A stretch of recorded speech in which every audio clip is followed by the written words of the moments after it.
ทยากรและแขกผู้มีเกียรติทุกท่านค่ะดิฉันขอแนะนำตัวอีกครั้งนะคะนางสาวจิรนันท์เปลี่ยนวงศ์กับผมนายพิธิดาแจ้งกิจจาครับในนามของมหาวิทยาลัยนวมินทราธิราชขอต้อนรับทุกท่านเข้าสู่การสัมมนาองค์ความรู้เพื่อพัฒนาหลักสูตรการเรียนการสอนและความร่วมมือกับสถาบันการศึกษาในต่างประเทศค่ะ Good morning University Exclusive Education Specialist Ladies and Gentlemen On behalf of the Navmin Sarathila University we would like to convey warm welcome to all of you in the opening ceremony of the workshop under theme Knowledge for the Curriculum Design Development and International Collaboration มหาวิทยาลัยนวมินทราธิราชรู้สึกเป็นเกียรติอย่างยิ่งที่ได้จัดงานนี้ขึ้นมาอีกทั้งยังเป็นครั้งแรกที่มีผู้บริหารผู้เชี่ยวชาญจากทั้งภายในประเทศและต่างประเทศเข้ามาร่วมแลกเปลี่ยนประสบการณ์เกี่ยวกับองค์ความรู้เพื่อพัฒนาหลักสูตรการเรียนการสอนค่ะ We feel the honor that Navmin Sarathila University has the opportunity to host events and this is the first time to have the expertise both from in-country and from the United States of America. Dr. Wara from Sihana, please.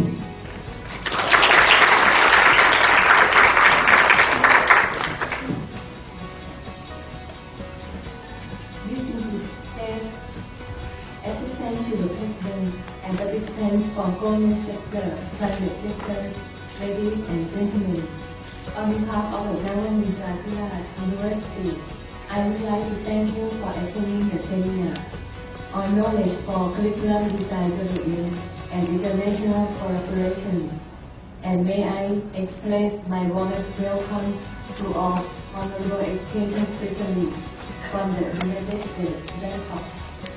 Navmin Sarathila University is the first university of the Bangkok Metropolitan Administration. It operates under the vision of the University for the Development of Metropolis and Quality of Urban Life. It aims to produce qualified people to develop cities. The programs of the university do not focus only on academic content, but also focus on the city needs in a multidisciplinary various aspects. Therefore, this seminar will be the first step to curriculum design and development. The objectives of the seminar is to share knowledge, content, and experiences in designing curriculums of bachelor degrees, associate degrees, and certificates to meet the needs of city, community, and enterprise. Consequently, Navmin Sarathila University is ready to move forward in full speed to prepare learners equipped with professionalism, multidisciplinary knowledge and skills. Ladies and gentlemen, I would like to open this seminar and wish you every success in your preparations. Thank you.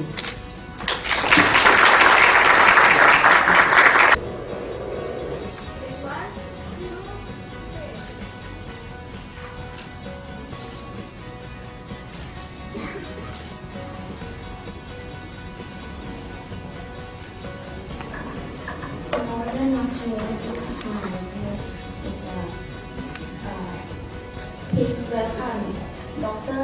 Harry Countryman, Associate Professor of Hospitality and Tourism Management from Brigham University, to present in the topic of general view of their institute and curriculum design. Please welcome. Let's respond back, okay? Aloha. There we go. Great. I apologize for not wearing a suit and tie. This is how I dress every day in Hawaii. That's one of the privileges of working and teaching in Hawaii. None of our executives wear ties. So last time I wore a tie was probably for that picture you just saw, or last night when we had dinner. So I don't usually wear. This is my typical attire. Let me, first of all, I guess introduce myself a little bit more, and I think that's one of the values. I'm honored to have been selected to be a part of this workshop. I have a background, quite extensive background. I started off, I graduated from a community college, so I have an associate degree and then that led me to the university. So I think that model of community college to university works really well, and something that you should be applauded for, that combination of community college and university. I also had the opportunity of teaching at a community college for a period of time, and really enjoyed that the ability to work with the community. Community colleges really have that emphasis. And even working with a couple of city universities, I taught at the University of Houston for 5 years, so right in downtown Houston, and working with the city of Houston to try and better the city of Houston, and then Grand Valley State University, which is in Grand Rapids, Michigan. So I have an experience with city universities. As mentioned, I also teach supply chain and operations as well as hospitality and tourism, but I guess I'm primarily here to talk about hospitality and tourism because that's what I do right now. But I also have a background in information technology. I guess what I'm trying to say is that I brought plenty of business cards. And so if you would like a business card, I hope that we can continue this conversation well after the workshop. So that I'm easy to contact via email or Skype or whatever you want to do. And we can continue this conversation further. Happy to help you in any way I can. Let me tell you a little bit about my university before introducing the curriculum.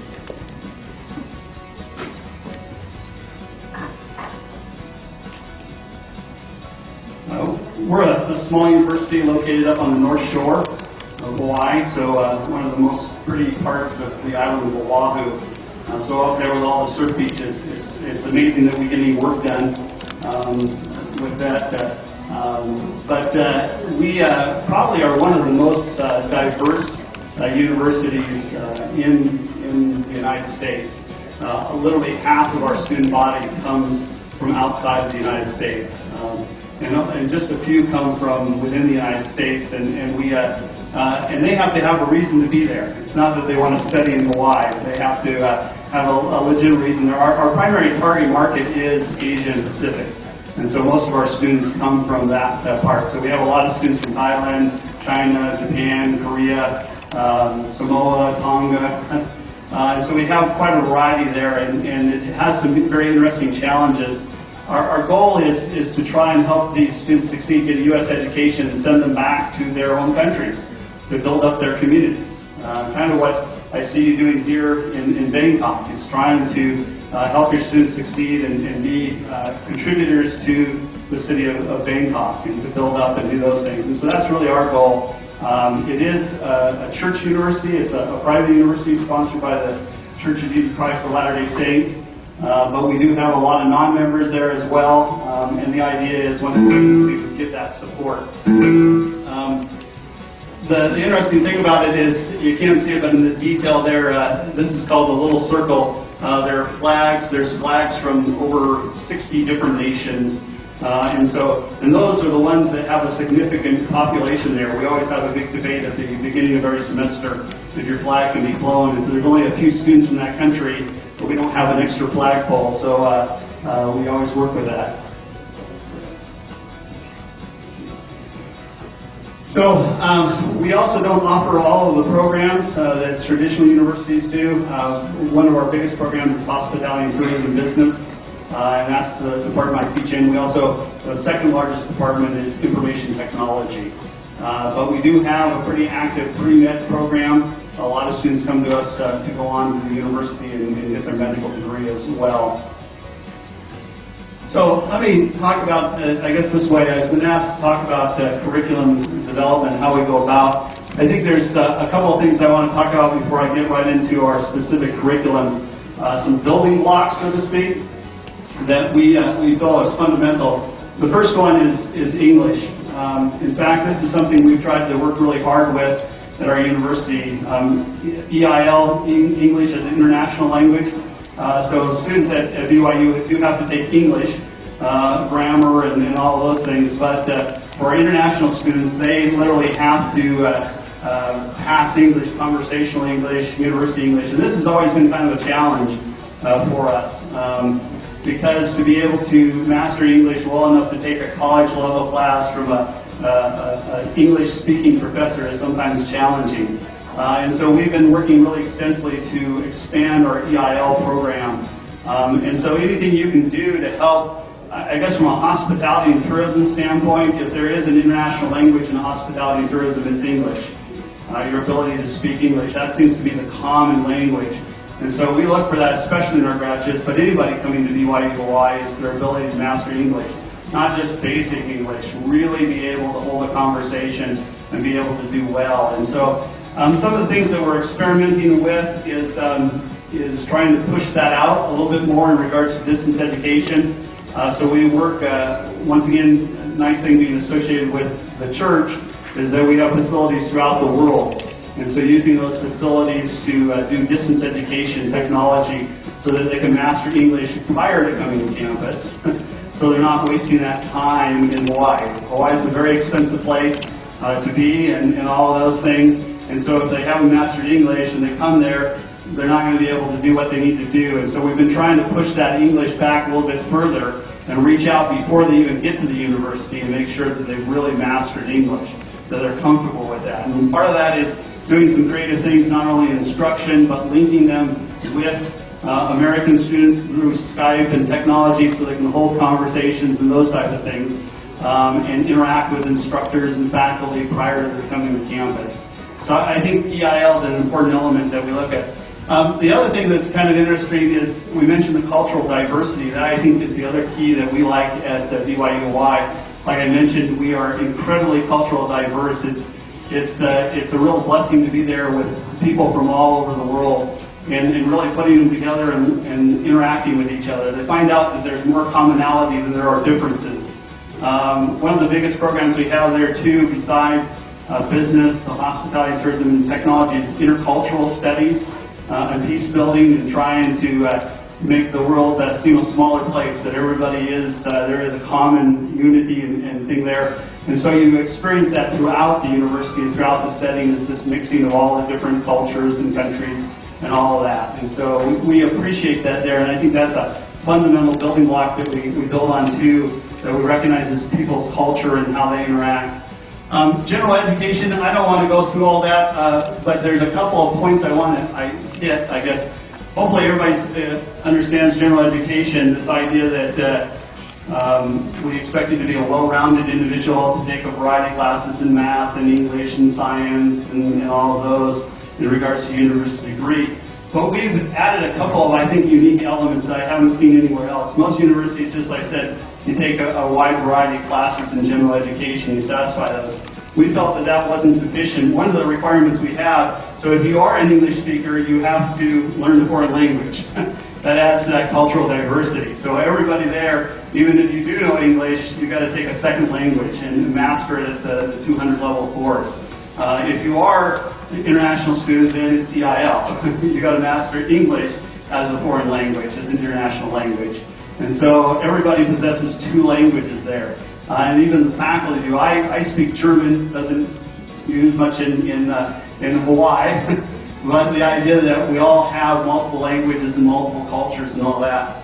The other three classes are classes we recently developed, and one of them I like especially a lot. I was the chair for this, is our local communities course. And once again, I think it gets at the idea that I hear expressed here in trying to make Bangkok a better city and sustainable and all those. And so we've decided it was so important that we put it into the general education program. So students have to take a course in local communities, how to build up their communities, how to be good stewards of their community.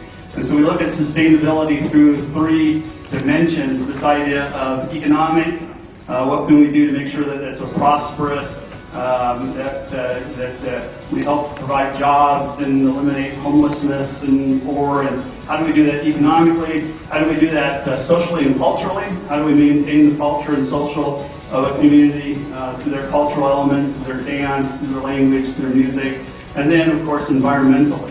And so those three things are in place. And so we've developed this course where we look at communities within Hawaii, but even their home communities.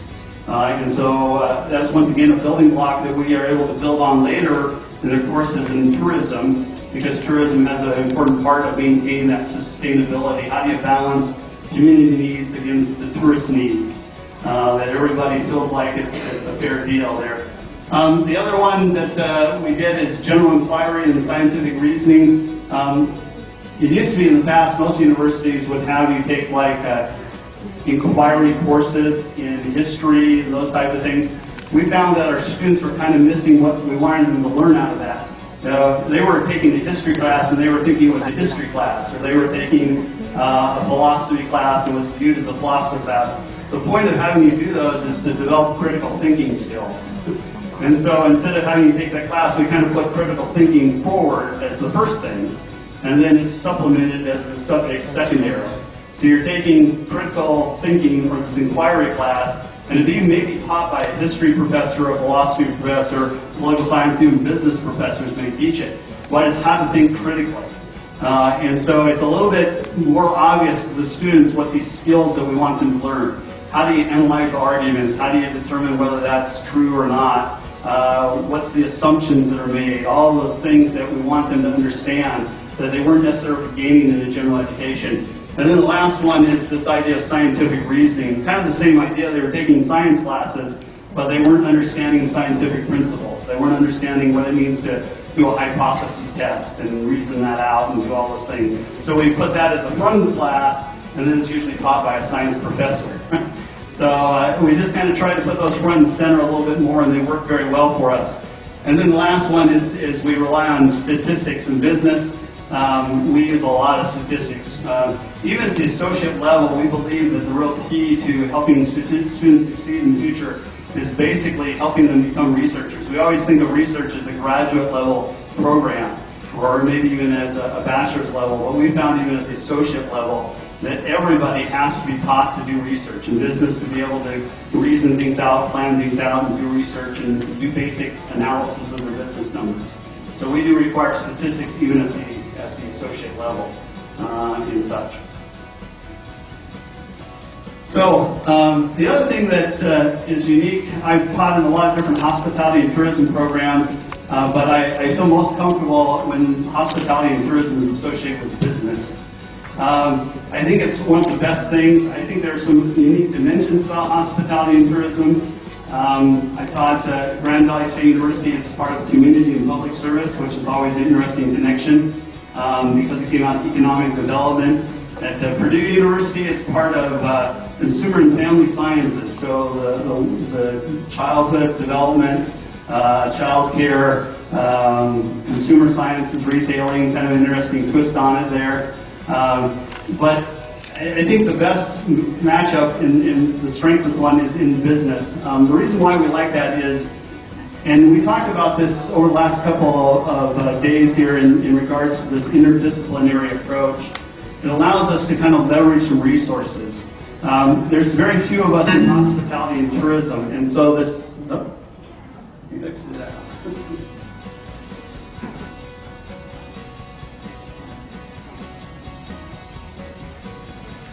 Yeah, just go up there. Because we only have a few faculty in hospitality and tourism, we rely on. So the idea is, instead of us trying to teach everything, we teach certain ones.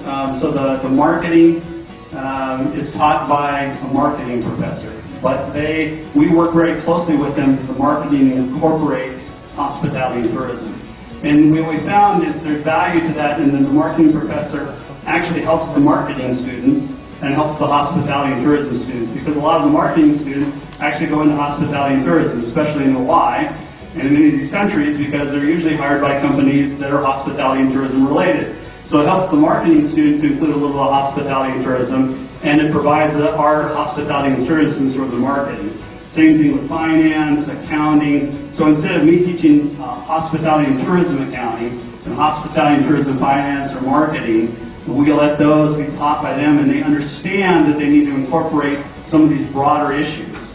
So they include hospitality and tourism, and that frees us up to teach some of the advanced level classes in hospitality and tourism management. So you have that idea. The other thing you gain is you gain a wider exposure. Anything you can do to help students understand the broader things. Not everybody, a lot of students in hospitality and tourism go into it thinking, well, I'm going to work in a hotel. And they end up going to work for a media company, something completely different. But that's because we give them the skill set. we make sure they have a wide enough exposure that they've taken the accounting and the finance classes and the business classes, and so they can go across different disciplines. And many times they kind of wander away, we say, and then they come back to hospitality and tourism. So they go pick up some additional skills and they come back, and then they may be in the industry and they go away and they come back. But you need to give them that wider exposure than just hospitality and tourism, because that's really setting up for a very narrow field that it may evolve and change in the future. So the broader we can give them the skill set, give them the expertise they need to succeed in hospitality and tourism, but a little wider exposure. And then entrepreneurship, I'm a big fan of that.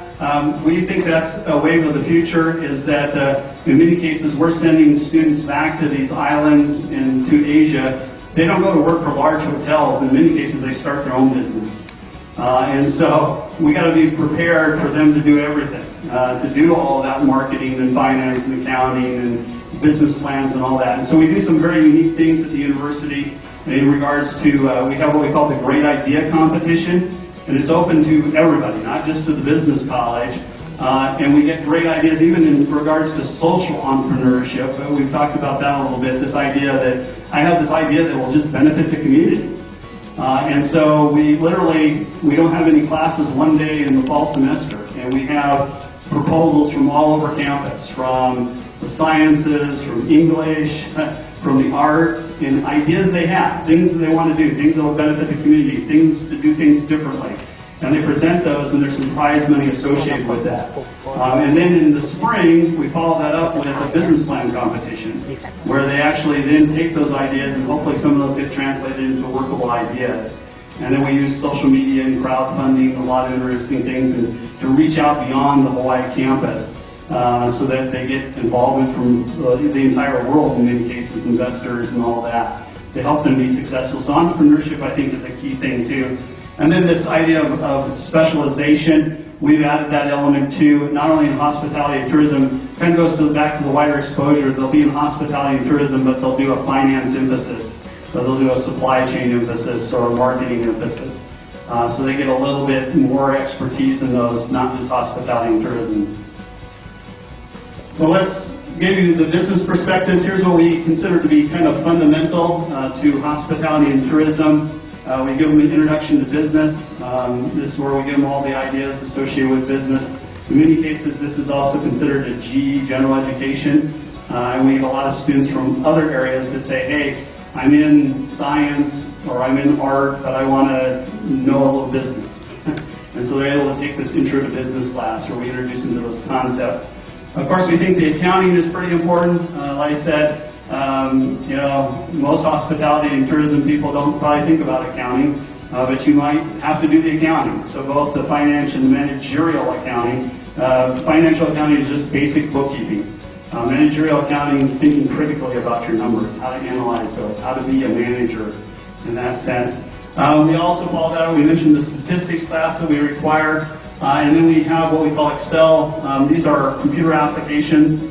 We've used QuickBooks just because QuickBooks is probably the most available. It goes back to our small business entrepreneurship. This is a computerized accounting package, and it's pretty inexpensive in the United States, and it's used by a lot of small businesses. So bigger companies use very fancy accounting software like Peachtree and some of these advanced ones, but most small businesses don't have access to that. QuickBooks is like Microsoft Excel. You can go in and buy it for $30. And a lot of small businesses use it as a way to computerize your accounting and all that. And then we back that up with Excel, because everybody has access to Excel and can do some basic accounting in it. So we show them how to use some basic tools, going back to that entrepreneur basic idea.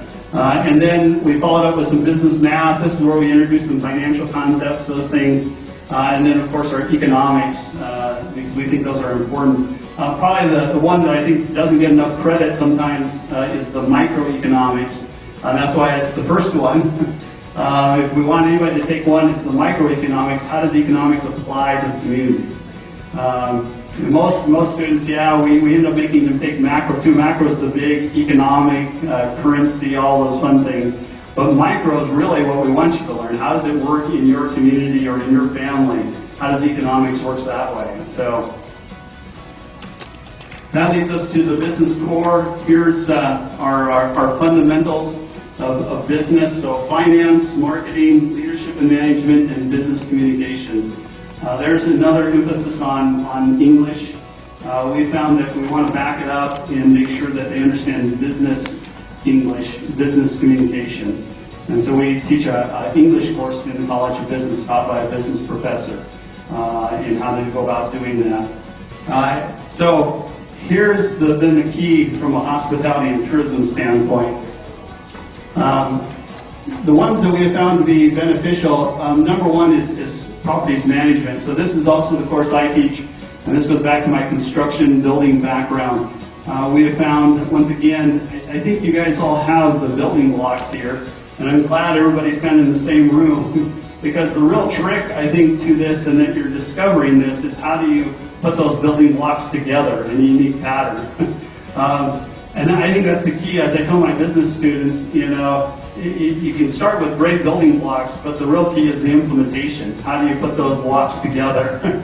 And we have, I think, figured out a kind of a clever way, and we're constantly playing with that model. And maybe it's because we're a small university, and we have the luxury of doing that and combining things. But this idea that we can bring in building and construction management, because we found that if you're going into hospitality and tourism, one of your biggest investment, and the people that run this hotel will appreciate that, is this building itself. There's a lot of money wrapped up in this building. And if you don't understand how this building works and the basic functions, it's not urging you to be an engineer or construction person, but you know enough that you can talk with a construction person, an engineering person. And so we can have them come and team up with us, and we can understand this facility and the basics. In fact, I think it's a fun course to teach because I have students come back and tell me, oh, I now understand how things work in my own house, and I can do my own repairs now. And so we can help them a little bit in that way too, that they understand when things go wrong in their house, what's really wrong, and so they're not taken advantage of by a construction person or something like that. Destination management, this is the real key too, I think, to making tourism really work, that we figured out, is that you really can't approach it from the standpoint of I'm a hotel or I'm a restaurant or I'm a tour company. It's really you're all of those.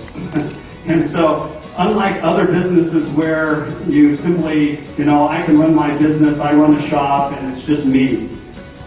This hotel counts on the transportation system to get people here. This hotel counts on those attractions outside of the hotel. This hotel counts on meetings and events here. And so you need all of these separate entities to work together, to cooperate, and work as a destination. So Bangkok, for it to be successful, really has to work as a cooperative group. And so it means that hotels, in some sense, that are competitors, almost have to team up in a way and learn how we can support each other. Because the saying in hospitality and tourism is the rising tide floats all of the boats. So if we get more people to Bangkok, then we all succeed. And so we got to think about it from a destination management standpoint and not just from a hotel or a restaurant. And so we emphasize that idea of being able to work outside our area. Rooms division, here's where we get right into the hotel thing. So rooms division is how to run basically a hotel. And then we offer the food and beverage. Once again, we have students that sometimes say, well, I'm not going to do food and beverage. And then we find out later they were food and beverage people. So they find that's where there's a lot of jobs. In fact, a lot of times we try to tell our students, hey, sometimes starting on food and beverage, there's more openings there, and then you move into rooms division. Because to be a general manager of a hotel or a large-scale operation, you need to understand the food and beverage element of it. And so you need to pick up that background as well. And so we think it's important, even though we're not a culinary arts program, we still think it's significant enough that they have food and beverage knowledge too. And then managerial accounting, this is our version. Like I said, we allow the accounting department to do their thing. So I'm not teaching basic accounting, but because the accounting department did their job, then I can do my job and add to that accounting. And we can talk about some of the differences. How does hospitality and tourism differ from other types of businesses from an accounting and finance standpoint? But therefore, I don't have to teach all of the accounting. I let them teach accounting, and then I build on what they learned in the accounting class. and focus just on hospitality and tourism. HTM law, kind of the same thing, at least in the United States. I don't know how much this applies to Thailand, because you'll see later on there's another element that we've recently added, is that in the United States, people sue people a lot. And in the hospitality and tourism business, you have kind of the ultimate in standard. According to the U.S. law, when you invite somebody into your establishment, you are a guest of that individual. And so you literally have to protect them from their own stupidity sometimes and the things they do. And so there's a very high standard in law, and we need to help our students understand that and appreciate that level of standard and how we go about doing that. And then the key thing, I think, is the internship. And you'll see that we're even rethinking that. You got to get them out there. In fact, we've seen such tremendous success with the internship, there's been a request for us to start it earlier. We used to just have it at the end. You go through your coursework and then you go do an internship. And you apply what you've learned, because that's really where you learn it. Well, if that's the case, we think there should be an earlier internship, and there should be more than one. And in fact, other departments in business have now started to adopt the internship too.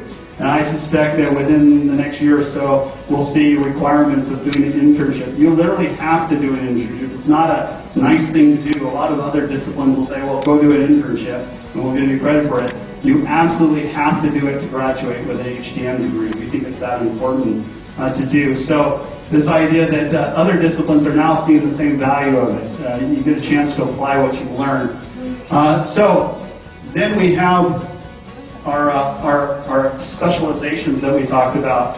So we use the tracks that I talked about. So in business management, what we've done is we've created these tracks. So the business core is the same. That's where we're all the same. And then they go into their areas of specialization, like HTM. We do HTM, and then we add the specialization too.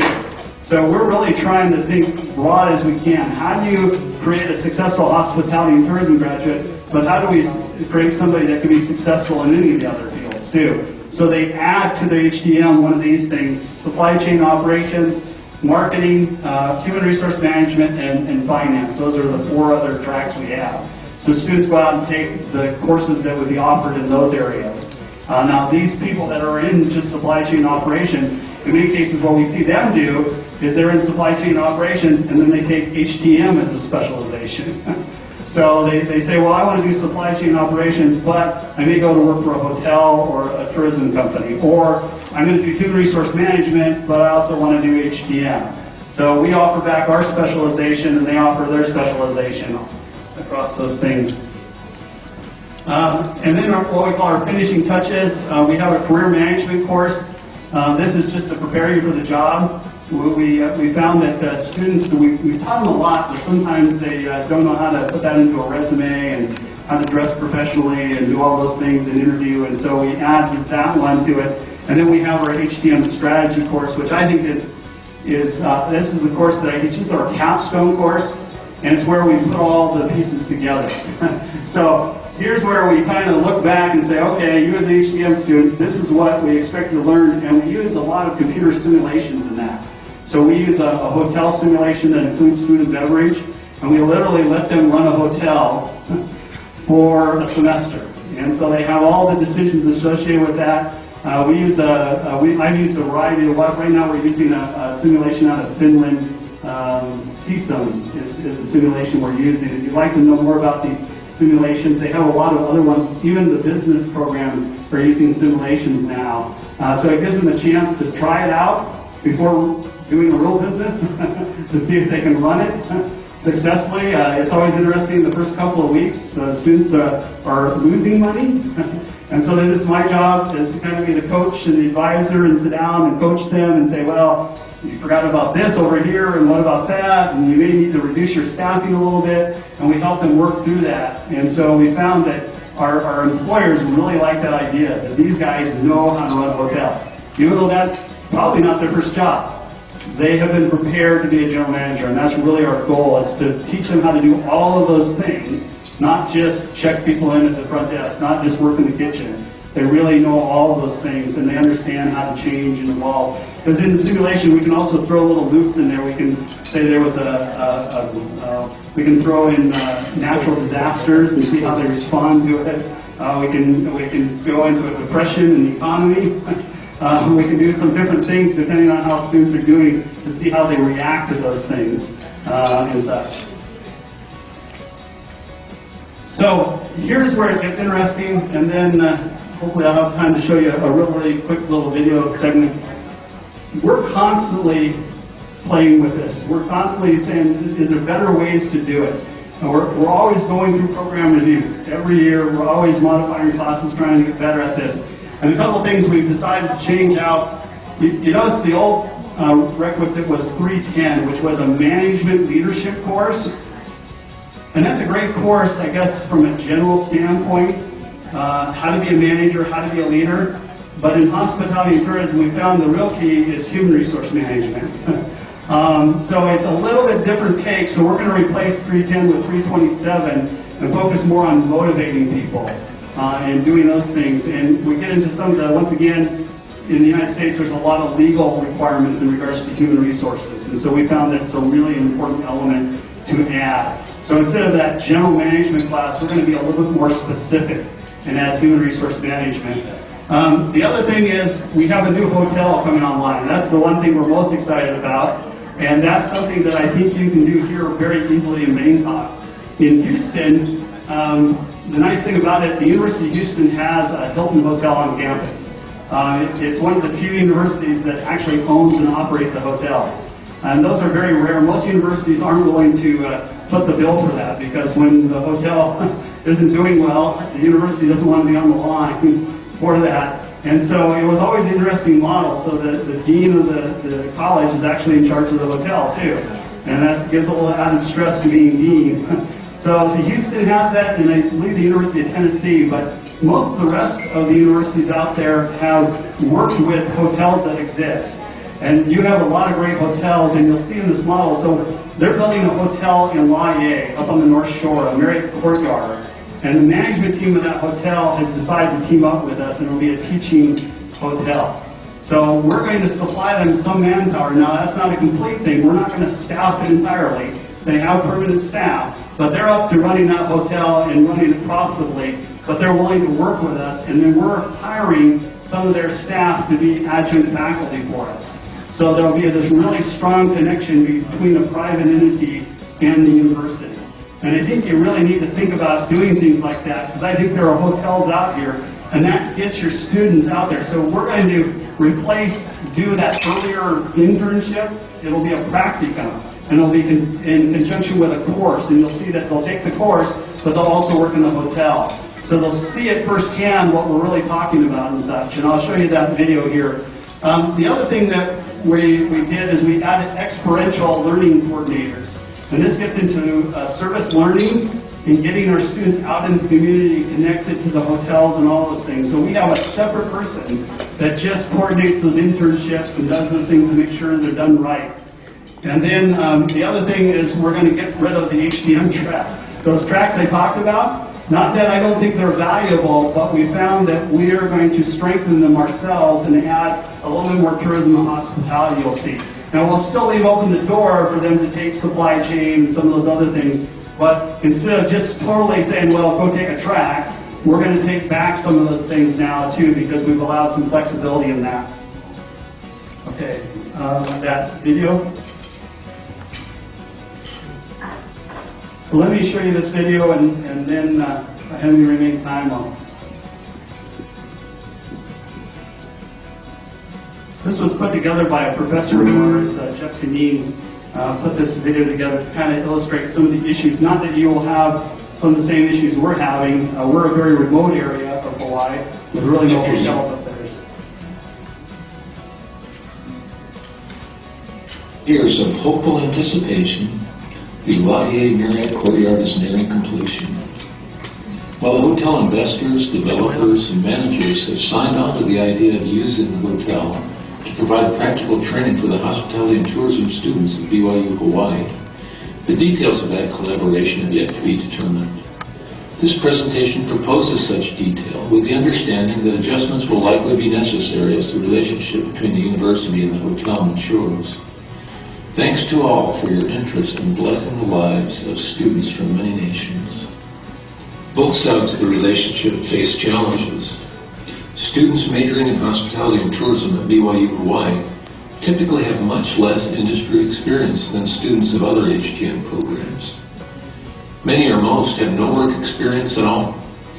This presents a teaching challenge as students lack context that would help them understand and internalize content. BYU Hawaii, while located in a major tourism area, is remote from the island's resort hub. There are actually very few work internship opportunities that are conveniently available to students. And while students are required to undertake an internship prior to graduation, this presents quite a few financial and logistical challenges for many students to overcome. Because of these things, employer feedback suggests that while BYU Hawaii HTM graduates have good basic industry knowledge, they have weak resumes in comparison to graduates from other schools. It's also true that academically we're in uncharted waters in terms of the optimum mix of classroom training and hands-on experience. The hotel also faces some challenges unique to its location. Compared to other markets in the United States, the hospitality industry in Hawaii is thoroughly unionized, with significantly higher payroll costs than in other areas. And because median home prices in Laie are roughly 10 times median family income, it's very difficult for people of modest means to live here. The high cost of living effectively creates a small pool of potential permanent employees to staff the hotel. While utilizing part-time student learners and interns can greatly mitigate these challenges, dealing with the attendant high turnover and constant training will present its own significant challenge for the hotel. The solution to these challenges centers on a coordinated program of learning and work undertaken cooperatively by the HTM program faculty and the hotel staff. It will require a redesign of the curriculum. The current curriculum is a standard benchmark curriculum similar to other HTM programs in the United States. It's built on a common core of business, accounting, and economics fundamentals. Then the HTM curriculum applies the business fundamentals to the specifics of the hospitality industry through courses mostly designed around the various operating departments of a hotel. At the end of the curriculum, an internship and a capstone course attempt to integrate and apply everything the students learn in 4 years of schooling. The internship and the capstone also attempt to prepare the students for career success and to help him or her build a network of industry contacts. The classroom education is reasonably good, but the hands-on learning is relatively brief, and it all happens very late in the student's academic career, usually in the senior year. We propose a new curriculum with the following features. Students will take a smaller core of business fundamentals to open up space in the curriculum for more practical training. Students will interact formally with the hotel during 3 semesters. Early in the freshman-sophomore time frame, students will register for Hotel Operations 1 and Internship 1. They'll take these 2 courses concurrently. The classroom instruction will center on the basics of hotel operations and will include practical training at a basic level. The students will apply that basic training in an unpaid internship at the hotel, in which they'll rotate weekly through each operational department. In the student's senior year, they will serve a paid internship in positions designed by hotel management. Each position will have formal learning and performance objectives to be evaluated by hotel management. Students will take their capstone class concurrently, in which they'll discuss and analyze current issues and recommend improvements in hotel operations. The proposed curriculum not only offers the advantage of more practical experience, it also leaves room for more electives to be offered in topical industry issues. Again, interactions with the hotel will occur in 3 separate semesters. As a freshman or early sophomore, The student will perform entry-level tasks in each operational area of the hotel. There will be approximately 20 students in this program each semester. In week 1, they'll report for orientation. In weeks 2 through 13, they'll work a total of 8 hours per week in rotation through 12 standard job functions. Here's a possible list. 1 or 2 students would be performing each of the functions each week. At the end of the semester, each student will have worked 1 8-hour week in each task. Scheduling options would need to be offered to accommodate students' school and work schedules. Hotel Operations 2 would be taken in the student's junior year. Having completed Internship 1, all the students would have a common point of reference to contextualize their classroom studies. These students would be available to perform special projects for the hotel or to help analyze data, but there wouldn't be any formal, regular work requirement. All the functional areas of hotel operations would be covered in an integrated way and at an intermediate level in this course. The Laurier Marriott Courtyard Hotel would serve as an ongoing case study. Perhaps this class could have access to hotel technology and data via Marcia and Fossey. We also proposed that the hotel management would be involved on a regular basis in team teaching the class.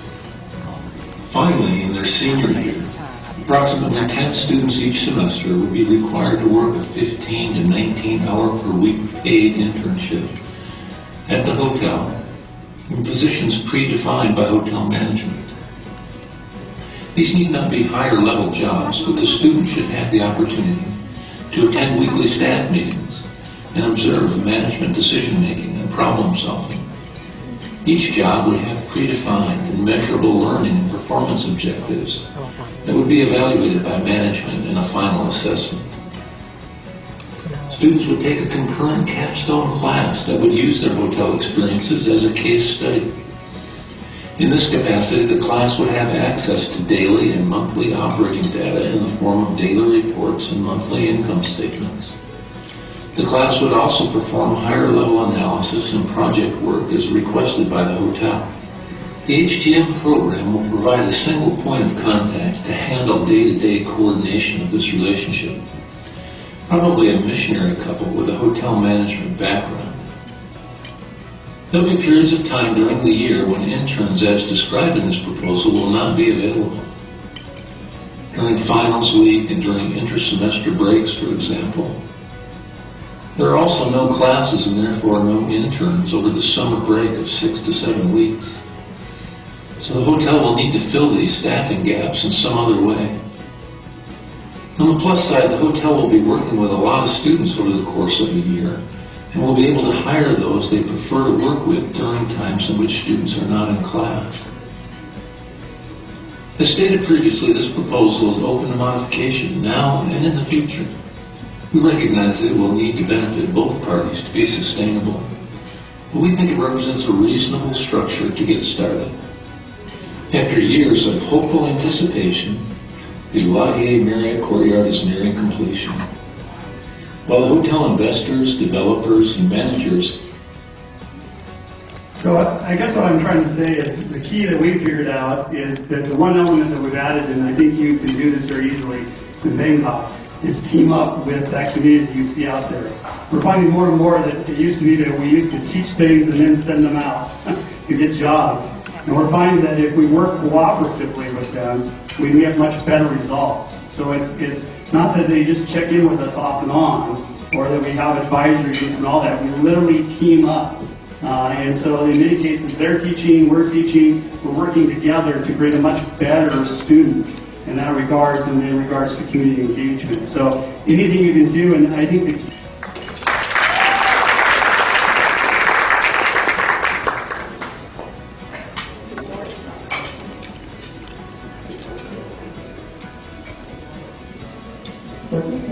Good morning.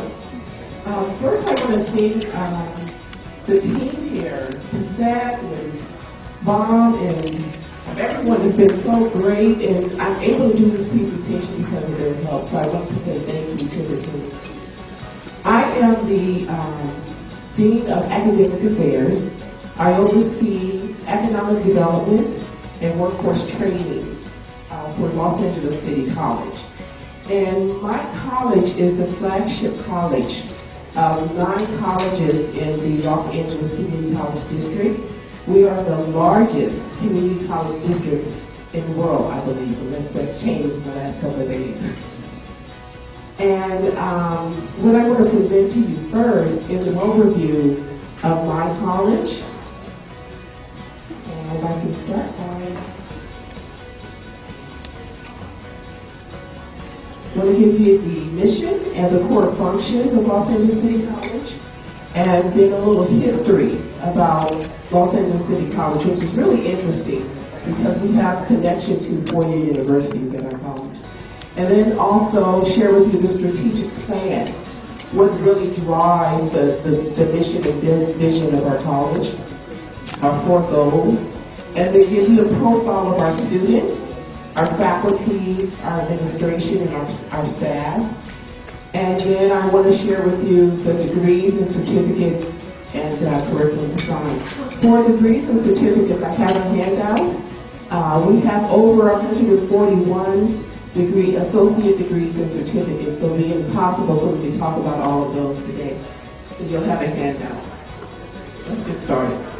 So our mission for Los Angeles City College is to really serve a diverse population of students with foundational skills and career pathways so that at the end of their educational journey, they can get a job with high wage, high demand, and high skills. Our core functions of Los Angeles City College are first to transfer our students, to make sure that they are transfer ready, to complete the undergraduate studies for the associate degree, and then transfer over to 4-year universities as a junior at the 4-year university. And then we have career technical education, which I love this space because it provides students with technical skills so that they can enter high wage and high demand jobs in emerging sectors in Los Angeles. And then basic skills. One of the challenges in the Los Angeles region is remediation and making sure students are transitioning from the high school level to the community college level, prepared to enter college level courses. But that's not the case always. So we have many students that come over to the college in need of remediation for basic skills, math and English. Most of them are assessing at an 8th grade level, and they're entering English and math classes 3 to 4 levels below the college level. So basic skills is a key priority for us at the college to make sure we are building those foundational skills so they can go quicker into college level courses, which would help them complete their certificates and degrees every year. And then resource stewardship. Partnership is key. We cannot, as educators, we cannot make this journey alone. We have to make sure that we have business, community partners, and resources to help us with the student success at the college.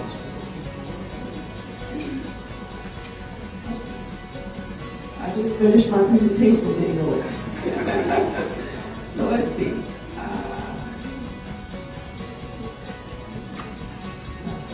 So Los Angeles City College was established in September 9th, 1929. We are the oldest college in our district. And when we first started back then, we had 1,300 students. We had 54 faculty. And we had professional courses and career certificate courses that students would start at the community college, but then they would finish their journey at the 4-year university. We conferred our first associate degrees in 1931 after beginning in 1929, and we became a 9-district college in 1969.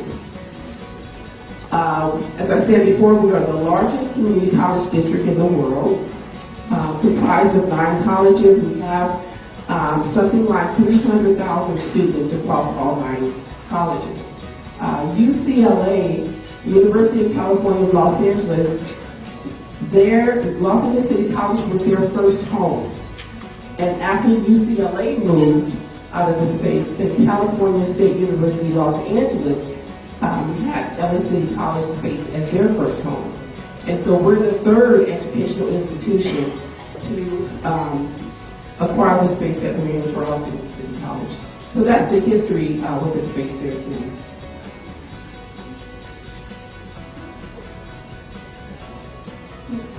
So our strategic plan is comprised of 4 goals. The first one is access. We want to make sure that all students are able to access higher education at Los Angeles City College and throughout the district. And so there's ways that we level the playing field so that we have open access for students to come and enroll into our college. And what we do is we make sure that every student that enrolls into the college has an educational plan, and we have momentum points, which are indicators that tells us about the success of our students. The next goal is success. So we have to provide our students with resources to make sure they cross the finish line, that they are successful in their educational and career journey at Los Angeles City College. So we provide them success to complete their degrees, their certificates, and to make sure that they are transfer ready to go to 4-year universities. 3 is organizational effectiveness. So we have to make sure what we do is effective. So we have program review to make sure that we are allocating resources to our programs to make sure that our faculty and students have the tools and resources that they need. And we have to measure ourselves. So we have to make sure that the resources that we are allocating are being effective. So we go through a comprehensive program review to look at course level, program level, student learning outcomes to make sure that they are tying back into the resources that we are making available to all of our programs to make sure that they have what they need to meet the goals of the strategic plan. And then human resources, you can't run a college without support. So we have to make sure that 50% of our resources go to our faculty to hire and retain our faculty. And then we have to make sure that we have buildings and infrastructures that accommodate our classroom needs, like our labs for science and our practicum labs for programs like child development, our chemistry labs. We have engineering labs, so we have to make sure that we allocate enough physical space so that we can deliver the program. And technology is key as well. Technology in the classroom to ensure that students are having access to the type of technology that's needed in business and industry. So that's a key resource for us as well. And with all of the resources, we have committees to oversee the allocation of these types of resources. So we have 4 goals to make sure that we guide ourselves in a successful endeavor to help our students cross the finish line with obtaining certificates and degrees from the college.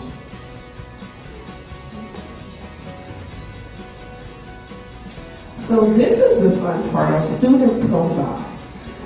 We have 19,000 students at Los Angeles City College, so we're a very comprehensive college. We have about 17 languages.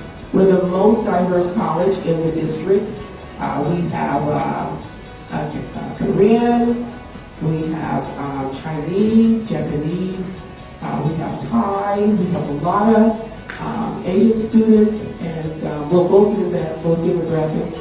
But our non-credit students is about 2,600 students. And those are students that come to us on a short-term basis. Citizenship classes we provide in non-credit, short-term vocational education classes. We have ESL classes that our non-credit students take, and we'll go through some of that a little later. 55% of our students are female, 45% are male. 31% of our students take about 12 or more units. 35% of our students are part-time, taking 6 to 11 units, and 34% of our students take 5 units or less.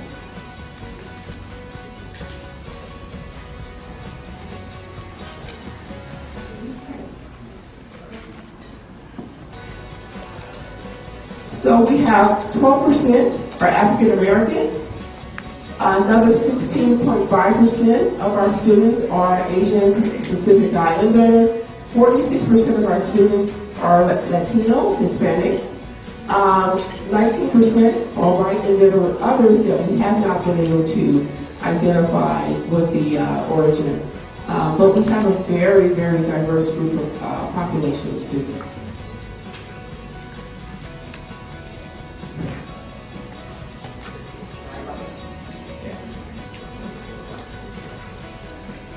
Okay, technology, huh? Let's see, the ages. If you notice, our largest number of students are non-traditional students. We don't have a large number of traditional students, which are 18 to 20 and coming directly from high school. But we're trying to change that. We're doing more outreach to our feeder high schools to make sure that we're getting students that are coming directly from high school. 20 to 24, 32%. 25 to 34 is our second largest group, which are non-traditional students who are coming back to upgrade their skill set and then go into another industry. And then we have 35 to 40 to 54 is 17%. So the demographics are all over, spread across. And then there's another 5% that are 55 and older. And many of these students are in our ESL, civics classes. They come to the college and it's their social environment, and they continue to come back over and over and over. And they also have a cohort of students in this age group that really serve as mentor to our younger students over in the non-credit department. So our educational goal is, of course, 42% of our students transfer to four-year universities as juniors.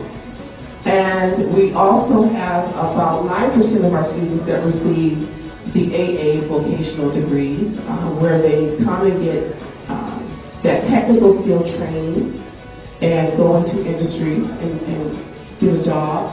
And then college prep, we have 6.6% of our student population that are considered college prep. Our career and workforce is 17% of our students. 4-year college credit, those are students that come to our college during the intersessions, the winter and summer intersessions, to take the undergraduate classes that they can transfer over to the four-year university.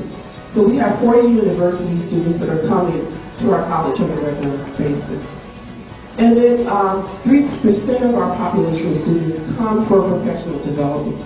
So other than credit and non-credit, we have a not-for-credit program where students come and pay minimum fees to do personal enrichment, professional enrichment, and these classes are self-sustained by the registration fees that we get from the students.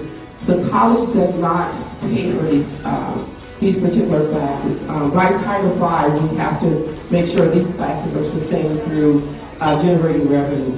And then there's another percentage of students that we don't really understanding what their educational goals are. So here's some quick facts. 45% of our students are first-time generation students. Their parents have never gone to school. Sometimes their siblings have never gone to higher education. And so we really have great programs to make sure we acclimate these students to the college environment because this is their first time on a community college campus. 53% receive financial aid. So our college really prepares to serve underserved and economically challenged students. So they get Pell Grants, they get student loans, they get fee waivers. We have a Board of Governor fee waiver process where if the students fit the financial need criteria, they can get their registration and tuition fees waived. 90% of our students are U.S. citizens. We have also lawful immigrant resident students who get their citizenship and then they become part of this number.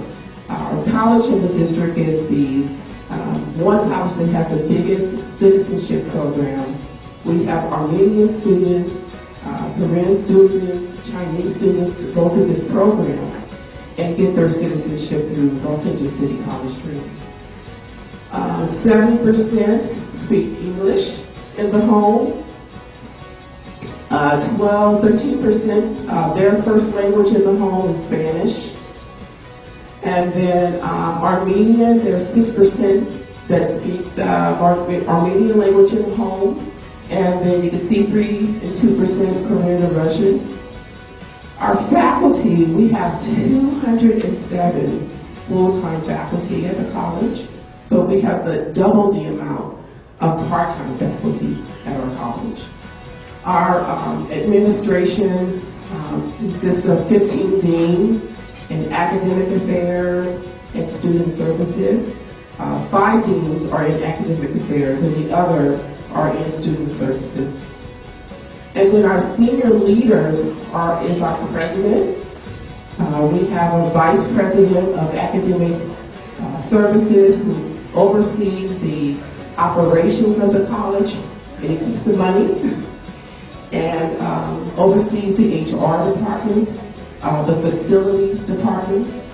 And then we have a vice president of academic affairs who's responsible for instruction at the college. And our last senior leader is our vice president of student services, who's responsible for all the resources that we have and support for our students. The outreach to the community to make sure we're recruiting the right students for LA City College. And then our staff is probably our largest group of employees, which is over 2,000 staff people. So here we are with our beginning of our curriculum discussion. We have 2 associate degree programs, which are 2-year programs. Plan A is designated as a transfer degree. And Dr. Countryman did a great job of laying the foundation about general education. So our 2-year degrees are a combination of general education classes to, of course, give the students the real well-rounded lens. And the other is on the technical side, but they actually acquire the technical skill. So Plan A is specifically to ensure that there's a track to the 4-year university. So it's the transfer track of our college. And Plan B is a career program, the career technical education program degree that's not necessarily a transfer to the 4-year university. But what's changing in California is there is a legislation, 1440, which requires that all of our associate degrees are now transfer degrees. So any community college in the state of California that has associate degrees, those degrees now have to be transfer degrees. They can't be Plan B anymore. So Plan B is going away. And we all will eventually have Plan A, because what the legislators in our state want to make sure that the associate degrees don't stop at the community college level, that there is an opportunity for students to continue on that pathway at the four-year university. So some of the Plan B associate degrees are grandfathered in for now, but we are on a timeline, 2-3-year timeline, to make sure those Plan B associate degrees become Plan A associate degrees. The Plan B associate degrees, some of them do have transfer-ready courses like the CSU and the UC, but all of the Plan A degree have the CSU and UC. So there's an articulation that happens between our community college and the four-year universities, where they accept all of the courses within the Plan A associate degree program. And so our certificates, we have skill certificates, and skill certificates are credit-based certificates. They are less than 18 units, and they are stackable. Students can come, those students who are in need of getting jobs, they can come to our college, take about 9 units, and go into industry, and come back on track and get the other 6-7 units, and they can receive a skills certificate. The certificate of achievement is more on the track of a student receiving an associate degree. And so it's usually 18 to 36 units, and once a student achieves a certificate of achievement, then they really do have a proficiency in that technical skill area. And then we have certificates of competency in non-credit, and those skill certificates are ESL civics, where students are not only learning ESL, but they are being introduced to the municipalities of our city. They take trips to the mayor's office, they take trips to the Chamber of Commerce, so they get acclimated to the community as well as learn ESL. And then we also have vocational certificates of completion, and we have one in hospitality, not as comprehensive as Dr. Countryman. We have retail vocational certificates of completion. We also have job readiness, which is an industry recognized certificate of completion of competency. And the job readiness certificate really prepares students to enter the workspace, and it gives them customer service training, it gives them workplace diversity training. There's a class that provides them with tools and resources to build their portfolio and their resume before they go in, and we take them through interview processes. And then it's another class in that job readiness tech, show them how to shine as a new employee in the workplace. So we have 3 levels of certificates at Los Angeles City College.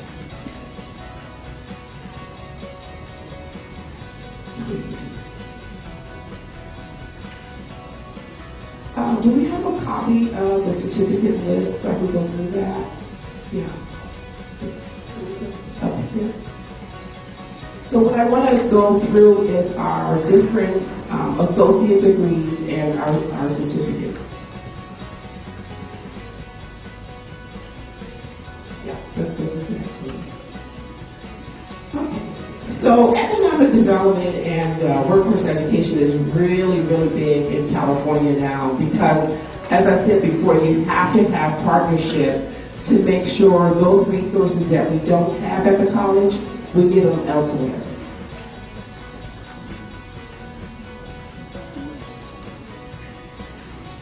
Okay. So one of the mission of California Community Colleges is that we prepare students for transfer to four-year university, but we also have to provide workforce training for gainful employment, and we also have to do economic development to bring in resources that we don't have at the college. We are funded through the state, and because state appropriations are declining every year, we have to find other ways to backfill the money that we are losing in our budget because of the declining appropriations to our college.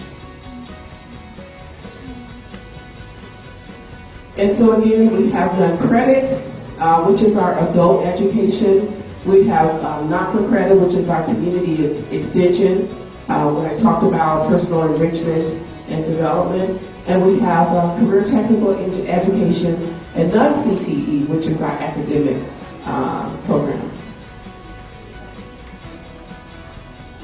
I usually don't have this much trouble with technology, really. I don't. It's the touch, I guess, today. So continuing education, we have curriculum that support several different academies. We have Career Advancement Academy, where we have a healthcare track where students enter as in-home health supportive services. They go to certified nursing assistant, and then they go to registered nursing program. So it's a pathway that is established in a cohorted model throughout all of these types of academies. College Readiness Academy, again, that's to make sure that our students are prepared to enter employment. The Entrepreneur Leadership Academy, our students are encouraged to enroll in this academy so they understand how to start businesses. They have a working knowledge about all the resources internally to a company to make sure it's successful, and how to form partnerships outside of a business. And then we have a Green Technology Academy, which helps our students to understand how to infuse sustainability, green technology into the various programs that they enter into the college. So for child development, green technology would be a lot about sanitation, right? We also have the Workforce Readiness Program, which is a bridge of basic skills. It has also ESL, and so the students enter those programs before they enter the technical side of any of the programs. So we want to make sure that they're able to understand and master English and math before they enter into any of our technical programs. Our continuing education for community services serves children, adults, senior citizen, business, and community. We talked about QuickBooks earlier. A lot of our programs focus on making sure businesses understand how to keep their financials and how to come up with other types of ideas to make sure they are expanding their businesses and not just getting stuck with providing one service or one product. So I went through this, but again, our career technical education is skill certificate, certificate of achievement, associate degrees, and our internship program of the college is called Cooperative Education Work Experience. And this is where students receive college credit towards their certificate and degree for internships with businesses in the college and external to the college. 2-year degrees, the Plan A and Plan B, again, are 2-year degrees. And this economic development, this is where we develop partnerships for the college. We do resource development. I write a lot of grants for our college. We just were awarded a $15 million grant from the state of California to accelerate the progress and transition for students to enter career pathways in the information and communication technology industry. And so it's given us a way to align all of our educational institutions to make sure there are no challenges with students making the transition from secondary to post-secondary education. Another specially funded program which is really doing well in Los Angeles region is called Gateway to College, and it is a dropout recovery program where students are not completing the 12th grade, so they are cohorted over at the college to make up all of the credits to get their diploma as a 12th grader, and at the same time they are acquiring credit at the college level, so when they graduate and get their diploma, they are getting certificates at the college level as well. They then are coming back to the college to continue on to get their 2-year degree. Our partnerships include local, district-wide, regional, statewide, multi-state and national partners, both in the public and private sector.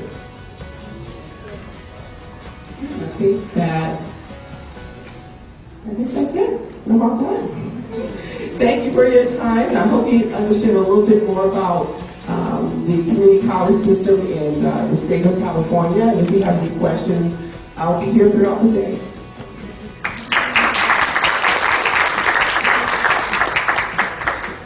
Thank you, Dr. Andres from Los Angeles City College. And the last person in the morning session, please welcome Dr. Tahali A. Jackson from Center for Urban Education, University of the District of Columbia. Please welcome.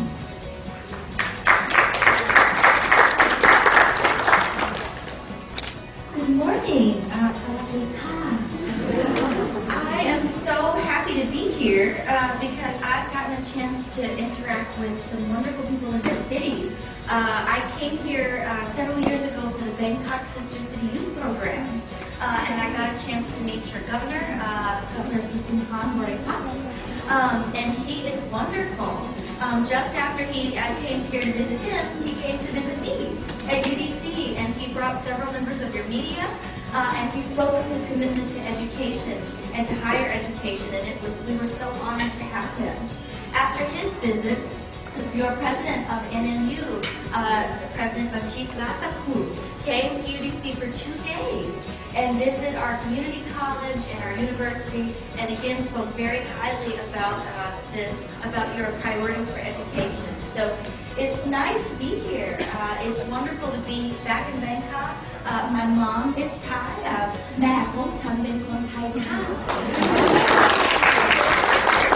She's here to be supportive, and I'm so happy to just share what we've been working on at UDC.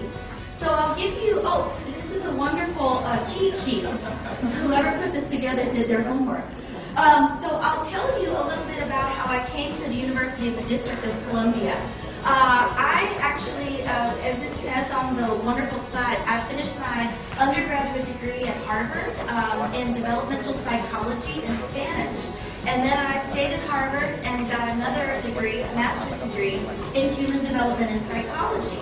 After that, I went to teach, and I was the director of a school, and then I got into teacher education.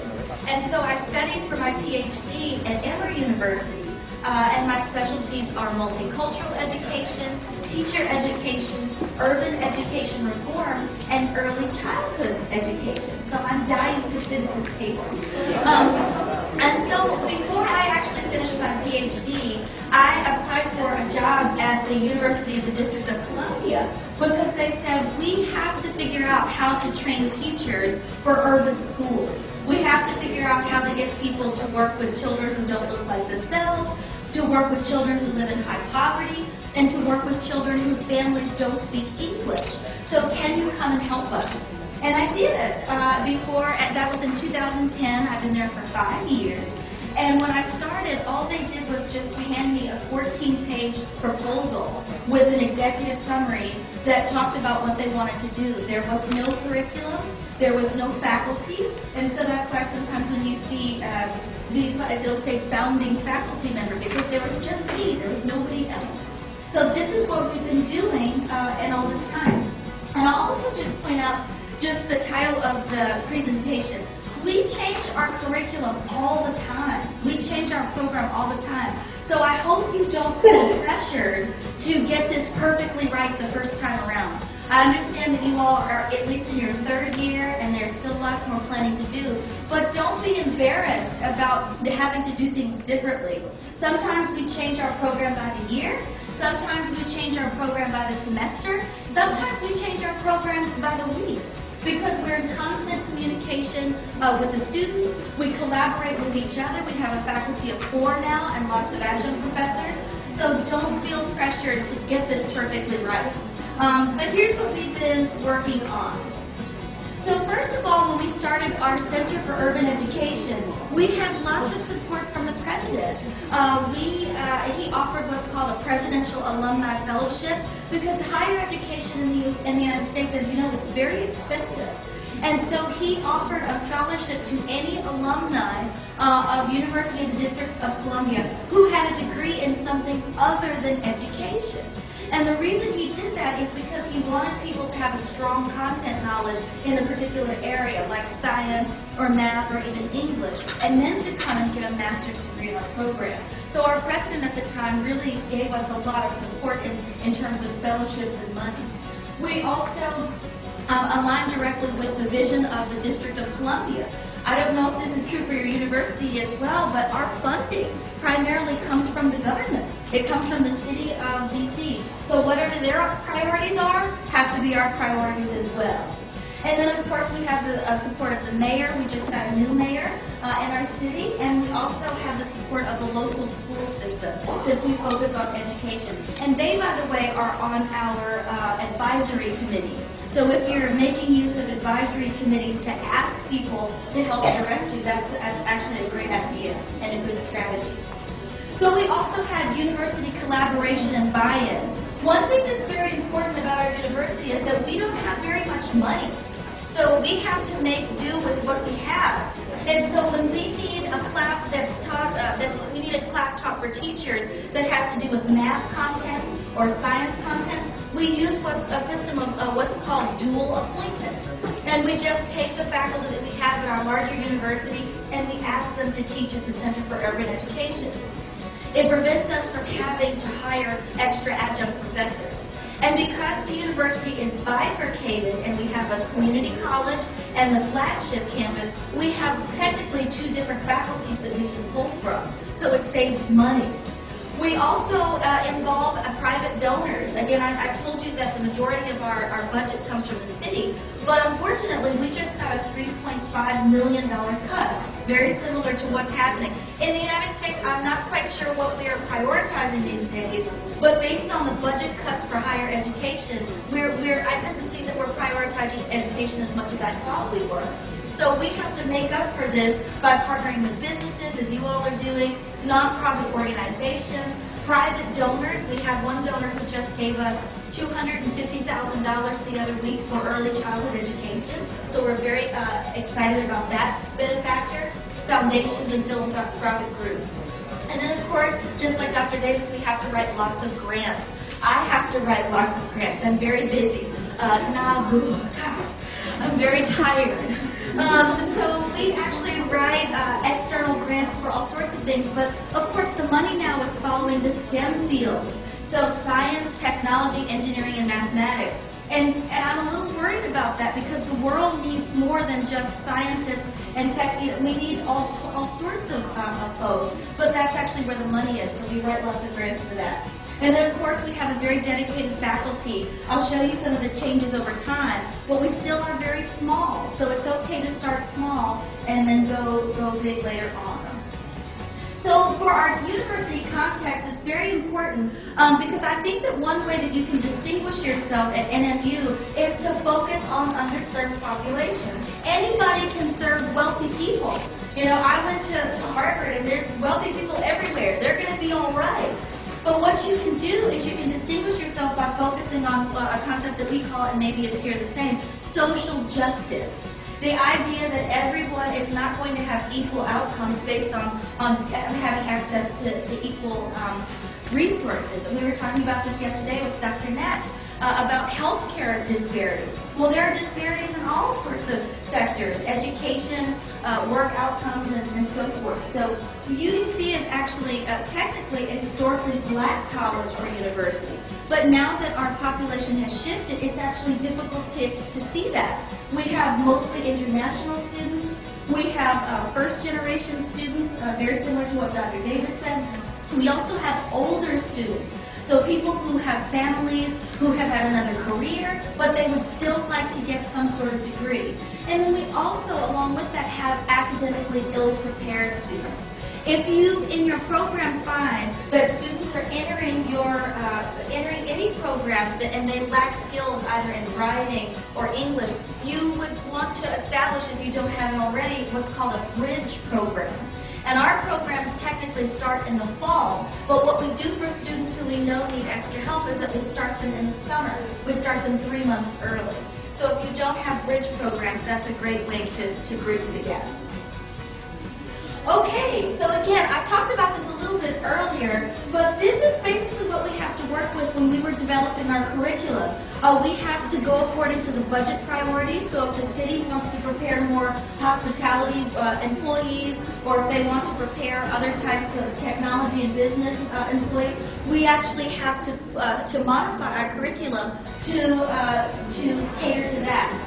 City of DC is our priorities. Of course, we have university priorities, which is a bit more liberal arts. And we also have to align with what's our strategic plan. And ours is called Vision 2020. And it's just a list of goals that we have not only for the city, but also for the university. So programs of study. So these are the programs that we currently have at the Center for Urban Education. We have a Master of Arts in Early Childhood Education. And the reason that's a Master of Arts is because we recognize that not everybody is going to be a teacher in a classroom. And that's a good thing, because not everybody is good at teaching. So this particular program prepares students for entrepreneurship if they want to start their own child care center. It prepares them to direct or to be an assistant director, to manage a school. It prepares them for research if they want to become a part of an NGO or a nonprofit organization, or what we call think tanks, where they can work on policy or policy analysis. And we also have a pretty good relationship with the Congressional Research Service. And that's important because they produce the reports that senators and congressmen use to actually make legislation. So there are other ways that you can be an educator. And we'll talk a little bit more about this when we talk about when students don't necessarily do well in a classroom. We counsel them into lots of professions where you don't have to stand in front of a group of children. But we also have a practice-based program, and this is the MAT, Master of Arts in Teaching. This is technically for people who want to get a degree in teaching, who want to teach children, and who want to be in a classroom full of children. We have an MAT in elementary. Our brand new program for which I just wrote the grant is for middle school science teachers, secondary English language arts, and secondary social studies. And that's just a limited number of programs because we try to add something each year. But growth takes money, it takes faculty, and it takes lots of effort. So you would never want to grow too fast or grow faster than your budget and your faculty will allow. So here are our changes over time. And again, UDC did a really good job when I came there and said, Dr. Jackson, I said, can I think outside the box? And they said, Dr. Jackson, there is no box. You can just do whatever you want to do. Whatever makes good teachers, do that. Whatever classes you think they should take, just design those. And so I've essentially designed every syllabus in the program.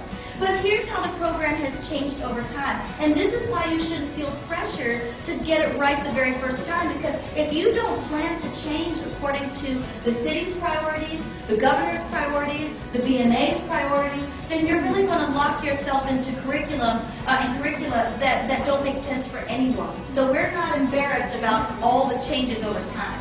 So the first year, we only actually had 8 students, and I was the one faculty. That was me. One person. Okay, and that's fine. I taught all the classes. We got to know each other very well. And actually, it was a 2-year program. And the reason we did that is because, you know, in the United States, we have a high teacher turnover. 50% of teachers leave the profession within the first 3 to 5 years. But research shows that you can't even begin to be a good seasoned teacher until you're between your 5th and your 7th year. So what's happening is that it's a revolving door. And I think you might have a similar issue here in Bangkok. So we're trying to tackle this problem together. We can't get teachers to stay because it's low respect. In general, in the United States, it's generally lowly paid. So if you can go and make more money, why not go do that? And so it's been a real issue, but we'll come back to that. So the first year we had 8 students, and then on year 2 we were able to get 20 students, and then we had 2 faculty, but the other faculty member was a director because I wanted someone to help with the programmatic logistics. That takes a lot of time. And then in year 3 we had 25 students with 3 faculty. We hired an English language arts elementary professor. And then in year 4, we had 30 students with another faculty member who did secondary, or high school equivalent classes. And now we're currently in year 5. We're just about to conclude the year at the end of June. And we have 45 students. We still have 4 faculty, but we also have dually appointed faculty in the math and the sciences and the engineering. We also have a very strong adjunct faculty, people who are part-time. And this is important. We had to limit our enrollment because in 5 years we are the largest graduate program at the university. So if we didn't limit enrollment to just the fall, we would have 90 students. You could double those numbers. But we do what's called the cohort model. So everyone travels through the program hopefully at the same time. So here are some other program changes in terms of how it actually works. And again, this is just based on trying to do the best we can with respect to student needs and also with faculty needs. But during the first year, everyone had 1 year of coursework, and then we would actually hold their degrees hostage, they said, until they finished their first year of teaching.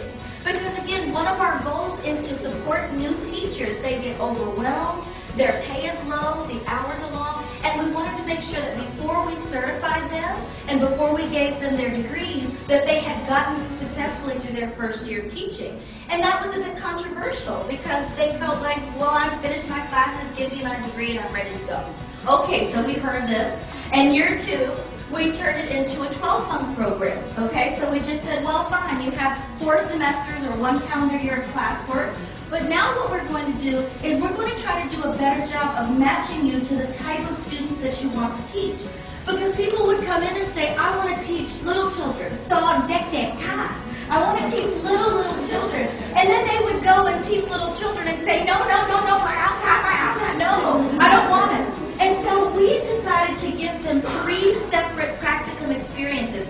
1 in early childhood, 1 in elementary or middle, and 1 in secondary. Because sometimes the best thing you can do for someone in a program is to help them to know what they don't want to do or what they don't want to study.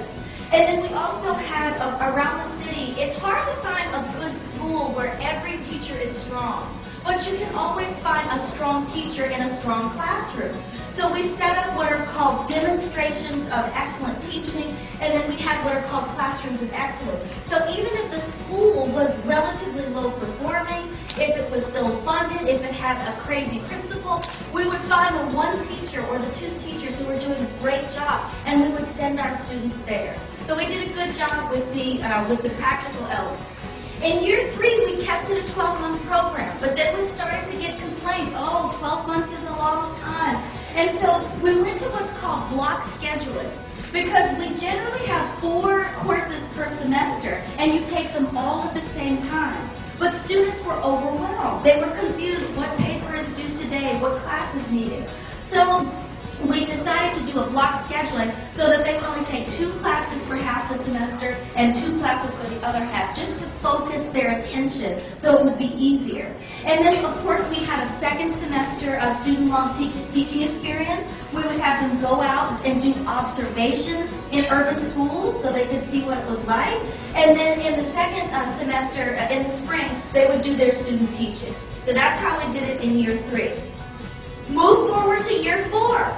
We got exit interview data that said this program is too long. I don't need the portfolio class at the end. It's too long. So we decided to go to 3 semesters. Now at this point, this is a hyper accelerated program. So people are moving through very, very quickly. So again, we had block scheduling, and now what we do, or at that point what we did is we said, okay, we'll put you in a classroom all year long. We'll start you in August according to the District of Columbia Public Schools schedule, and that way you can work with the same cooperating teacher or mentor teacher all year. You can be an apprentice. So we're not going to move you around, we're just going to keep you in the same classroom all year. Now we are in year 5. And basically what we try to do with the scheduling is to align it better with what you do online. Because online education is very good in some ways, but in other ways it's not very good for the type of student that we get. But we thought we would try it. So now you still have 4 classes per semester, but you do it in 1 class at a time for 5 weeks. For 5 straight weeks, you just meet 2 or 3 times a week with the same professor, and you study the same content. And we have found that that's been working very, very well. You finish one module, then you go to the next. It's just like if you got a degree online. You just go one thing at a time. And then now we have a year-long residency program for early childhood education. We put our early childhood education students with 1 teacher for a year, but we pay them. We found that $250,000 we pay them. So we basically pay the students to quit whatever job they have, and all they have to do is to be in the same classroom with 1 teacher, but they get paid. It's not volunteer, and that's been very, very helpful. We're going to do the residency model with the other grades at a later point, but it's very expensive. It's very expensive. Okay, so, and then we also do the partner school model, okay? So that means we have associations with schools around the city. And when I get to the next slide, this is actually, I think, going to tackle another one of the problems that we talked about for Bangkok, which is building capacity of teachers who already work, okay? So with the partner school model, we have relationships with schools, and we send them our residents, or we send them our students. And that's, we just provide, we pay them, the school doesn't have to pay them, it doesn't come out of their budget, but it's not necessarily as formalized a process as a professional development school. So this is where we are going for the upcoming year, because we are constantly changing, we are constantly collaborating, and we are trying to do better every year. So this is what we're going to do. What we found is that students don't all go through the program at the same time. It's very fast. Something happens, someone has a baby, someone gets married, or someone is just overwhelmed, especially if they work a full-time job or they are a non-traditional student. So now, next year, we're going to offer a choice, and we'll go over some advising sheets together, and you'll see it says desired completion date. You tell us when you want to finish, and we'll arrange the courses to make sure that you finish on time. But you can do it in 12 months, because we feel like 9 and 10 months is too short. It's too short. You can do it in 18 months, a year and a half, or you can do it in 2 years. But we're not going to rush you. And basically what we're trying to prevent is this phenomenon called stop-outs and dropouts. Stop-outs are people who start school and then they sort of stop because they were overwhelmed and they may or may not come back. And then dropouts are people who just decide that they want to go to another program. We really want our retention to be high, especially as we move to the residency model. If we're going to pay you to be in a classroom and if we're going to invest more and more resources, we really want to make sure you finish the program and that you actually become a teacher or an educator. So we're also going to do a decelerated curriculum. Like I said, it's too fast when it's only a month or 9 months. We're going to do longer modules. The students tell us that even though they like just to have 1 class at a time, 5 weeks is too short. So we're going to extend it to 7. And if we have to extend it next year, then we'll change it, and we'll see how that goes. We're going to do the program-long residency model. Again, we just started with our early childhood students, but we're going to extend that. And now we're going to move to the professional development schools model. This is where there is reciprocal benefit between the schools that you send your students and the school that sends them. So we're going to send our students to go be residents, they're going to work there, we're going to pay them, but we also are going to hire some mentor teachers as adjunct faculty. And we're actually going to teach some of our classes on site at the school to make it more convenient for our students. We are also going to do professional development institutes for the teachers who work with us so they can continue their education. It'll provide leadership positions for them, and we really do think that that would be a great idea. The other reason that we've been writing grants is that Washington, D.C. is very, very expensive. Very, very expensive. So we have to pay our teachers extra just because the teacher pay can be a little bit low. We also have to pay people who are in high-needs fields like the science, technology, engineering, and math, because if they worked at another organization or in another private corporation, they would make a lot of money. So we have to make it attractive for them to be teachers, and we have to actually supplement their salaries. So that's something that you might also want to think about if you're able to supplement teacher salaries. Okay. All right, so I thought that we would talk about the program of study for, especially for early childhood education, but I also sent along some for elementary education and for secondary education. We have course student progress and course planning forms, and here's what I'll say about that. When you have students who are accustomed to either community college or who are returning to school for the first time after a long time, they need a lot of support. They need a lot of hand-holding. So in order to keep track of their progress, we meet with them at the beginning of the year, in the middle of the semester, in the middle of the year, at the quarterly point of the spring semester, at the end. We constantly are asking them about how things are going and taking those as data points because we don't want them to drop out and we don't want them to stop. And if they lose interest in the program, we want to move them into another program at the university so they don't just leave and take their tuition elsewhere. So the course planning sheets that I shared, you'll see at the top, if there's someone who meets with you, then we talk about testing requirements, which I'll come back to, and then we actually go through each of the courses that you've taken, what your grades were when you took it, and that sort of thing. Do they have printouts? Okay, good. Okay, so if you have, as part of my presentation, the course planning form for early childhood education, there should be a student whose name is Caroline Adams. If you have that, you can sort of take that out. And I'll just tell you a few things about this sheet. I don't know if you have it. But at the top, you'll notice that there's a meeting with someone, and then there are some testing requirements, and then there's our whole program of study. It starts with a course called Introduction to Urban Teaching. And this class is actually, even though it's only 1 credit, it's all year long. And it addresses issues like professionalism. When you send somebody an email, you don't just start talking. There's a salutation, and you ask how they're doing, and then you say what you want, and then you end it. So we do things like that so they can professionally communicate. We bring in speakers from the community, hiring officials for the school systems. We do mock interviews. We have community guests who are near the university who come over. And so that's what we do in Introduction to Urban Teaching. The rest of the program of study, as you see it, is broken up into what are called foundations courses or core courses that everybody should take so that they can learn the underlying theory in education. And then there are what are called methods courses. And then some students have at the bottom a developmental English class, because if they don't score highly enough on their GRE, they have to practice their writing. Some of the courses that you might notice for early childhood are applying theories of child development, applying theories of human development in early childhood education, impact of home, school, and community, which is almost a diversity course, a classroom management course, and courses that are very similar to that. And then the methods courses have to do with individual topics, things like the development of reading, the development of writing, special education, and so on and so forth. So we try to put the methods courses closer to the end of the program so that everybody can have the same strong foundation.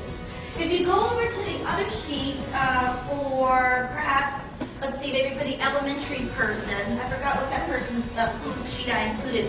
Those courses are titled slightly differently. One of the core courses is called Case Studies in Effective Urban Teaching, because students need to know that there are good examples of teaching. And we bombard them with videos and highly effective teaching. We take them still to classrooms of excellence so that they can see good teaching. It's one thing to talk about it, it's a whole other to let them see it. They have a management course, and then I teach the course called Culture, Context, and Critical Pedagogy. So that's where we talk about how to be respectful of all the different types of students that they might see. So I'm glad you have those sheets because each of the course titles are very indicative of what we talk about. But those are the actual programs of study, and those are actual advising sheets of former students. So for the curriculum design, there are some overall things that we think about at UDC, and the key word here is alignment. If you don't have good alignment, your curriculum can be really problematic. If it's not aligned with the city priorities, they won't fund you properly. If it's not aligned with what students actually will take, you'll have low enrollment. If it's not aligned with your accreditation standards, then your university could suffer. And if it's not aligned with professional standards, your graduates will have information and skills that are obsolete. So alignment is really important for us. We're accredited by a group called SACS, and so we have to make sure that the entire university adheres to that. We are also accredited by what's now called CAPE, or the Council for the Accreditation of Education Preparation. The old acronym was NCATE, and so that's changed. And then we also have to look at our state superintendent's office for education in Washington, so that by the time our teachers finish, they can actually get certified to teach, licensed to teach, and certified in a particular area to teach. And then of course we have to be aligned with the needs of the city and the surrounding schools. So we have a strong partnership with them. Okay, so we also have to be aligned with the needs of non-traditional students. Our classes, by the way, meet at night. A couple of times a week. We also meet on Saturdays. Because people who are non-traditional work, and I think that someone mentioned that you all meet on Friday, Saturday, and Sunday. We have a similar structure. We meet either Monday, Wednesday, Tuesday, Thursday at night. Classes generally don't start before 5:30 in the evening, and they go until 9:30. And then they have a 9 o'clock to 5 o'clock class on Saturdays once a month. And this is to accommodate people who still have jobs and they want their degrees, but if you can't pay them to quit their jobs with a residency, you have to work around their 9 to 5 job. So that's very important for us. Again, it's aligned with working professionals. And then it's also aligned with students who can do a variety of things. And I mentioned this before. Sometimes what we have in education is we have students who aren't going to make very good classroom teachers. And so when students either don't do well in front of students or with their student teaching, we counsel them into something else. We have them go into research. We have them apply for doctoral programs so they can continue to study education, but not in a classroom. We have them go into policies, non-governmental organizations, nonprofits, and think tanks. And again, we still want them to finish their degree, and we still want it to be useful, and we still want them to enter the workforce, but not everybody who comes to our program is going to be a great teacher, and we're fine with that. Before, we felt bad. We thought that was a bit of a failure on our part, but no, it's not. If they're interested in education, we help them get wherever is appropriate for them. And that's okay. That's not a failure. Okay, so this is actually really important because part of the reason that we are the largest graduate program on campus is that we have thought through the things that keeps, and once you attract the student, that's actually kind of a hard part, but it's also difficult to keep them in your program. You want high retention and low attrition. So one of the things that we have thought through is the financial stress of students who either are first generation students, who are low income, or who work very hard but still have very little. We do have financial aid assistance. We also hire them as graduate assistants. And again, we've taken the time to find stipends and grants to supplement their incomes. The other thing that's very important about the residency model, or even the year-long practical model, is that most of our students, once they start volunteering in classrooms, a high percentage of them, at least 50%, which is high, at least 50% of them get hired full-time by the school. They start off as doing a volunteer apprenticeship or a volunteer internship, but then the school says, you're doing such a good job, we will pay you as a teacher. And so that happens to at least half of our students. The only reason that is half, I think, is because about half of our students actually already work. And even if they kept their current jobs in education, it would still make, they would still be able to make use of their degree. Textbook costs. When you are in higher education, this can get very expensive. So we don't use textbooks. If we want to use a couple of chapters of a book, or if we want to put together a source book, we use scholarly journals and articles, then that's what we do. But we no longer require students to buy textbooks. If we do have them to read individual books that we think are helpful, then we actually get them from Amazon. And sometimes we will order them on their behalf. But this is a very real issue for students who don't have a lot of money. Sometimes even if their tuition is paid, they can't pay for the books and they can't pay for their fees. So we don't require very expensive, $150 textbooks anymore. Family and life circumstances, again, this is actually one of the reasons that we will now be offering multiple tracks. One of those tracks is about the pacing. Do you want to finish in 12, 18, or 24 months? But we also have tracks for people who want to get the degree but don't want to get licensed and certified. And this is primarily because in some ways our students often have trouble passing the new series of tests. We have issues with students passing what's called Praxis Core. Then they have to take other forms of the same test, and we're going to talk about assessments in general, but it's been very difficult for them to pass these particular standardized tests because they just find them to be very difficult. And so we're going to come back to testing requirements. So these are actually some of the things that I've already mentioned. In the future, I think if we want to continue to build a strong program, we're going to have to start with the notion that we will get you a job. If we can't get you a residency where we pay for your salary, we're going to have to figure out a way to get students hired really before, as a part of their admission.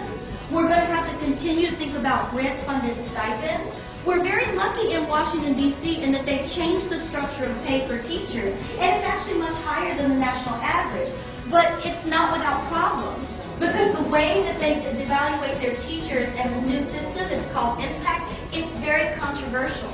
And in some ways, it links student test scores to teacher livelihoods. And when you do that, it's very, very controversial. And so we're happy for the higher salaries, but teachers are very unhappy about that. Testing requirements. Again, we are finding that students are having a very hard time passing the certification testing, and they're saying, we don't even want to be teachers, so if we're going to go to a doctoral program, just please give us our degree. And then, of course, we use a very thorough and complete interview process up front. When students are coming to our program, everyone that applies has to come to a day-long interview. And not all programs do that, but screening up front is very important because teacher quality starts at the door. But mentor teachers have an opportunity to be leaders so that there's somewhere for them to go. Hopefully they can actually earn more money. They can actually become adjunct professors at the university. We're going to start providing professional development either in day-long institutes or to actually offer certificates. And again, that will strengthen the teachers in our city. And again, someone mentioned that Bangkok might have some issues as well with your 22,000 teachers. If they need to be lifelong learners or if they need to sharpen and hone their skills, you can really, at NMU, fill that gap because that's what we're going to do at UDC.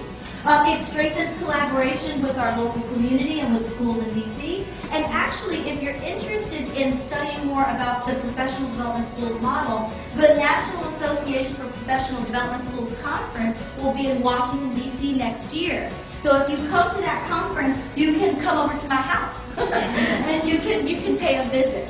But that's actually going to be next year, so I can share that information with you if you'd like to study that model more. Okay? Okay, now this is important. So I mentioned earlier that assessment is often very difficult useful for our students in terms of standardized assessment. So we actually use what came out of California. We actually use the Education Teacher Performance Assessment, because what we have realized is that a written test doesn't always tell you whether someone is going to be a very good teacher. It doesn't tell you how lively they are. It doesn't tell you how engaging they can be. It doesn't tell you how much students enjoy them in a classroom. It doesn't tell you that. It tells you how well they did on a written test. So we're doing the education, or it's called the NTPA Teacher Performance Assessment, and I'm the coordinator for that.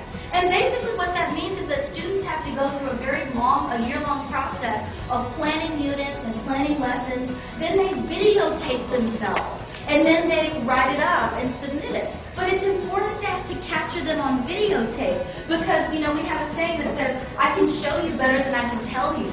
So if you can watch a teacher teaching, that's actually a very valuable performance assessment.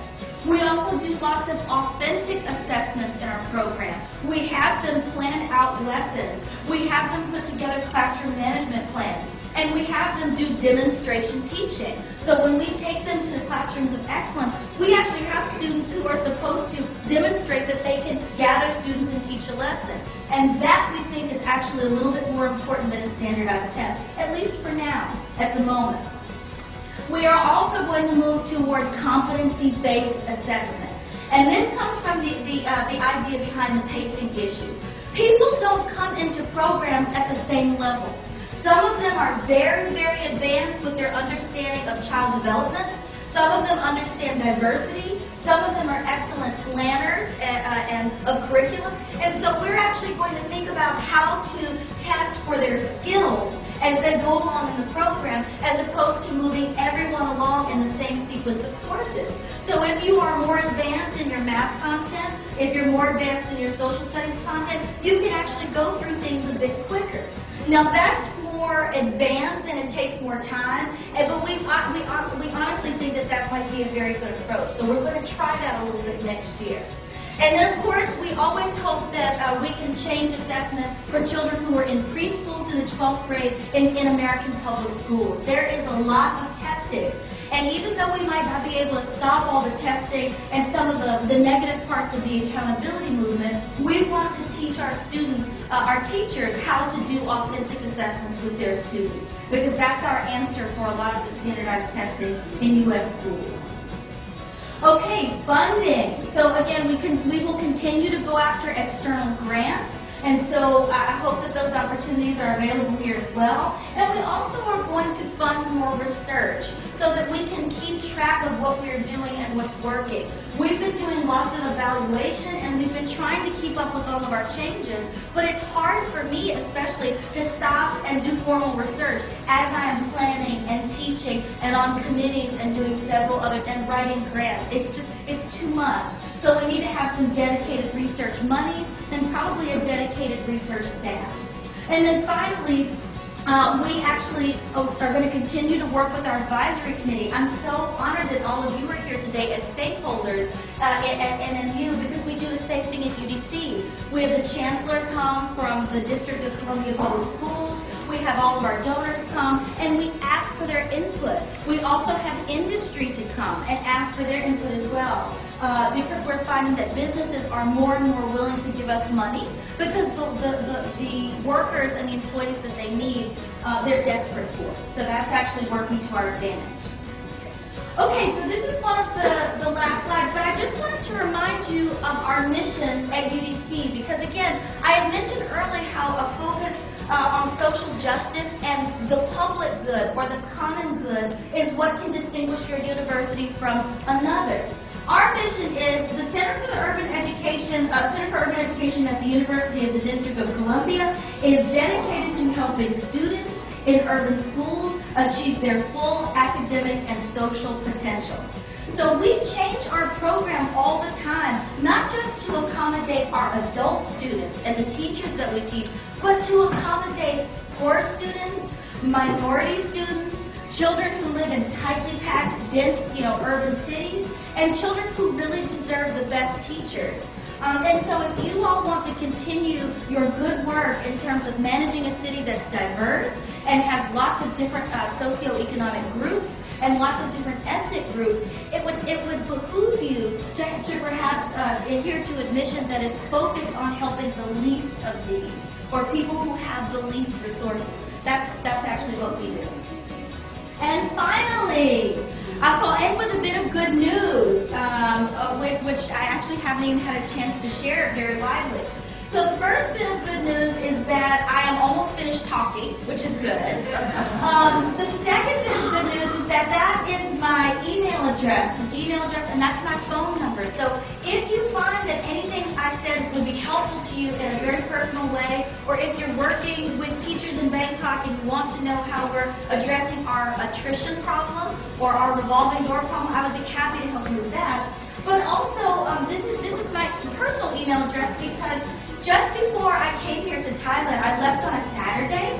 On Friday, I accepted a new position. And so I'm actually going to be going to the University of Maryland, College Park, which is a Research One institution. It's very prestigious and very well funded. And they have asked me to come and build their minority and urban program. They heard that we did such a good job at UDC that they would like for me to come and do that. So that's the second piece of good news.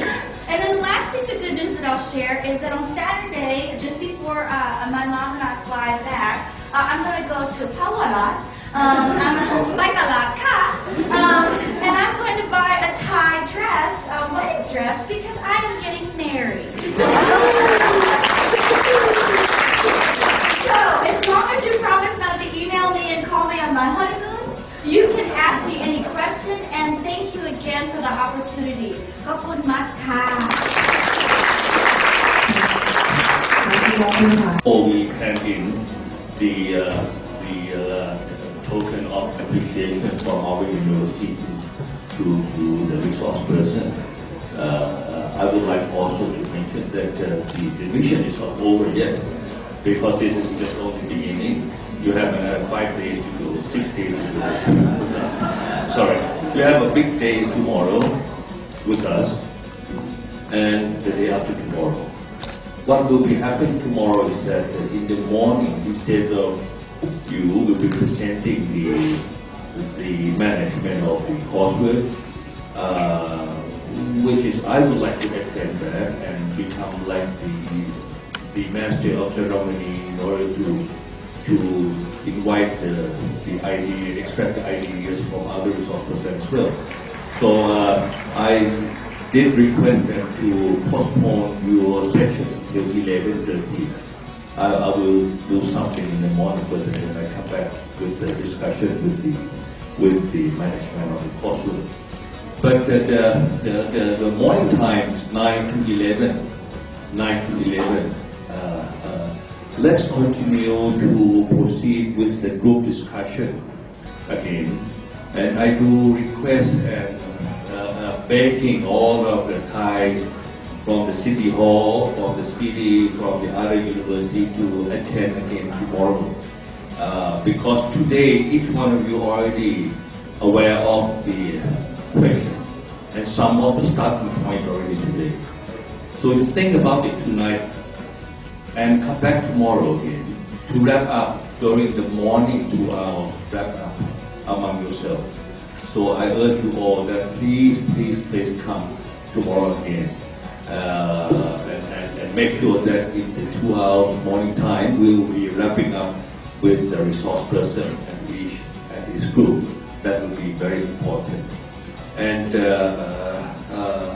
think about it tonight.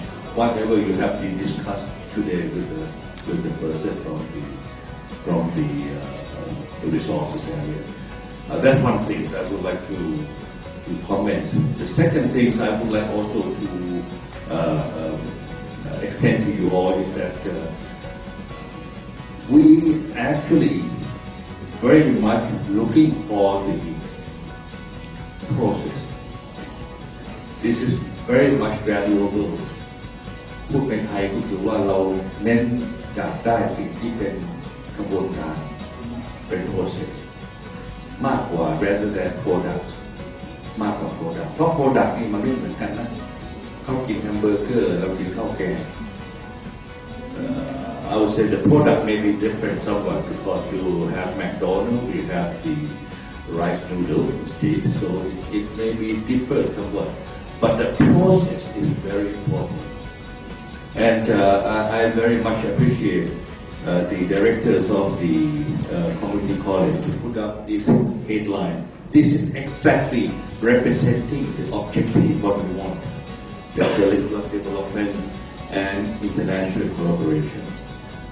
Most important is that the international collaboration is that you, the community college team, would be able to refer all the further future knowledge from each one of them into the future to make up a better coursework because they are in the super digital area now. We are still in the analog. So we have to be a little bit advanced and analog to become like digital. Maybe not as sophisticated as the super digital that they're having, but we have to be able to extract and refer to the international correlation with them into the future. That's the second thing that I would like to comment. And you, 5 of you, have to leave this venue within 10 minutes. Because we have 3 programs for you this evening, I'm not able to go with you, but the dean will go with you. You will have the sightseeing on the palace. You will have the Iraqi Avenue, which is they're having some kind of activity there, and you will also have a Thai food this evening as well. So see you tomorrow. Thank you very much.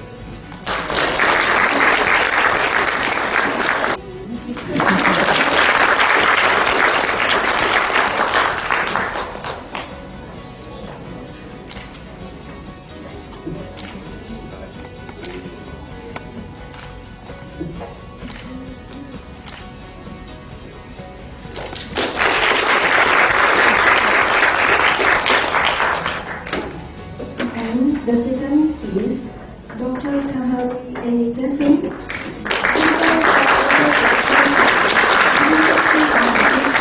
Columbia.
มีลำดับต่อไปขอเชิญท่านผู้บริหารและวิทยากรร่วมกัน At this time, I would like to ask President, the speaker guests, and the executive team of Navamintara University to be on stage to take a group photo, please.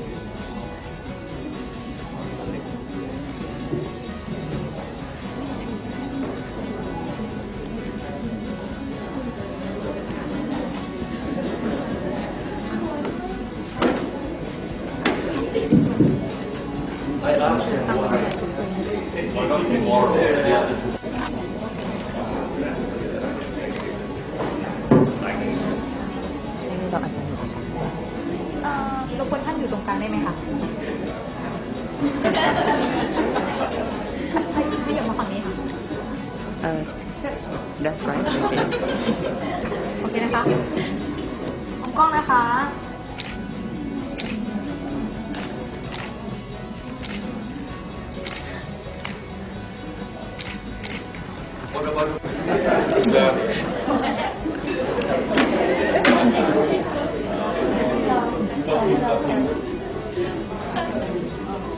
วิทยา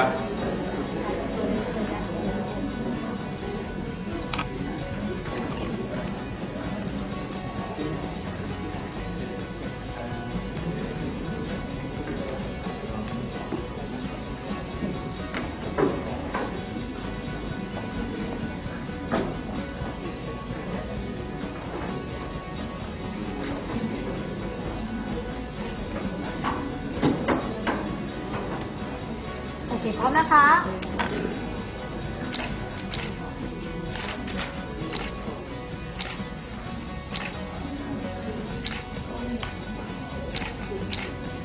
ขอเชิญทุกท่านเลยครับ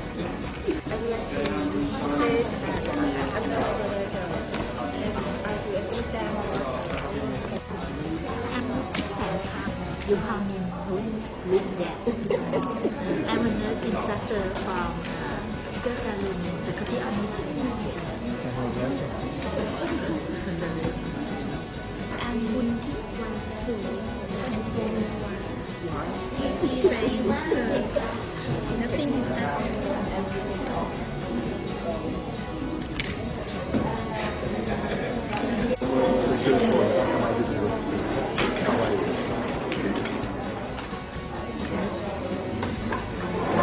Your message from Bangkok Tourism Division.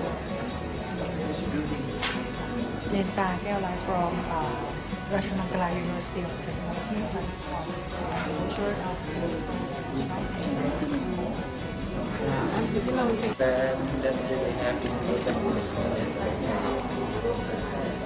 But before that, we need to fight our chairman for the meeting. Before we go on, so any suggestion?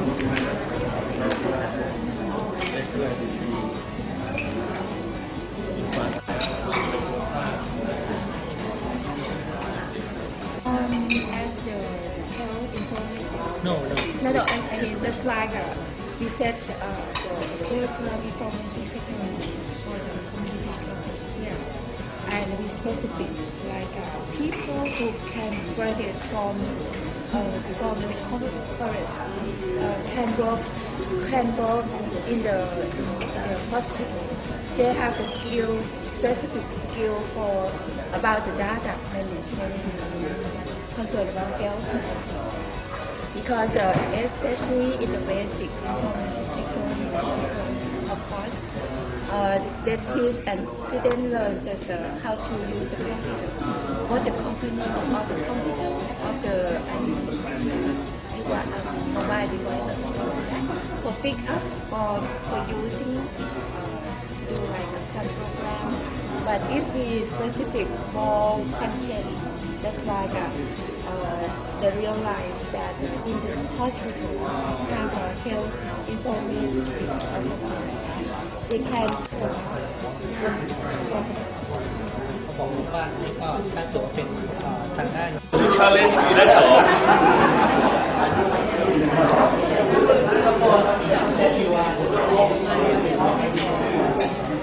คณะปฏิบัติการเนี่ยบอกว่า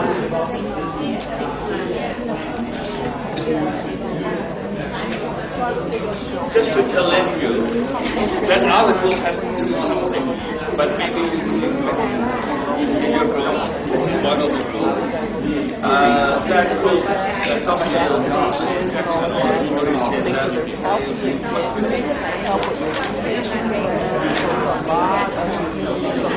Oh, that's very good. You could mention it, right? Okay, very good. I'm trying to challenge you. Very good.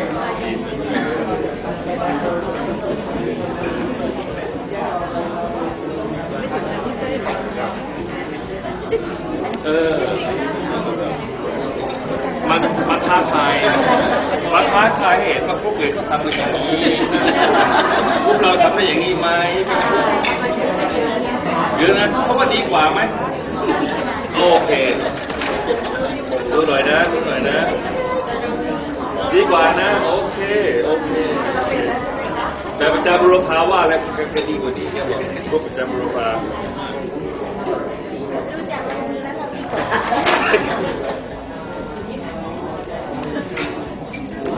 They all claim that they can do a better job than this one. Oh, okay. มันดีนะมันดีนะความสุขท้ายแล้วแต่มันจะ Just to challenge you.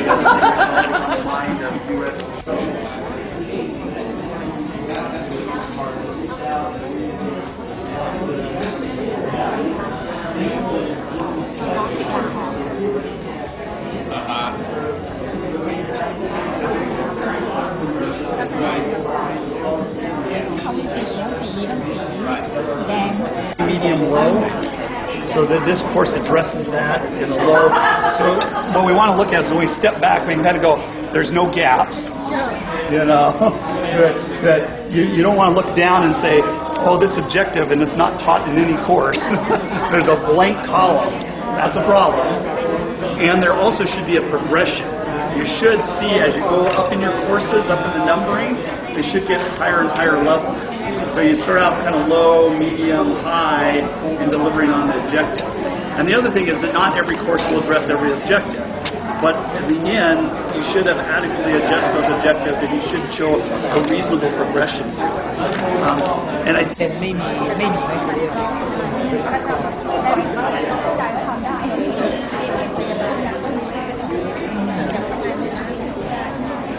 ประเด็นที่สองก็คือว่าถ้าทำอย่างนี้มันก็ต้องมีงานเอกสารต้องวางแผนทำคอร์ริคูลัมให้มันเป็นมาตรฐานที่กำหนดที่มหาวิทยาลัยกำหนดซึ่งเอาที่ไหนมาทำใครจะเป็นคนทำอันที่สามผมก็เสนอไปก็บอกว่าเขาปฏิบัติว่าเขาปฏิบัติเขาจะต้องระบาดเขาจะได้ก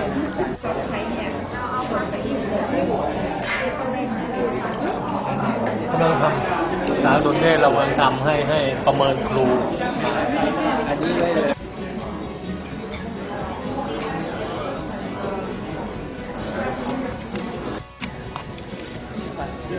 นับด้วย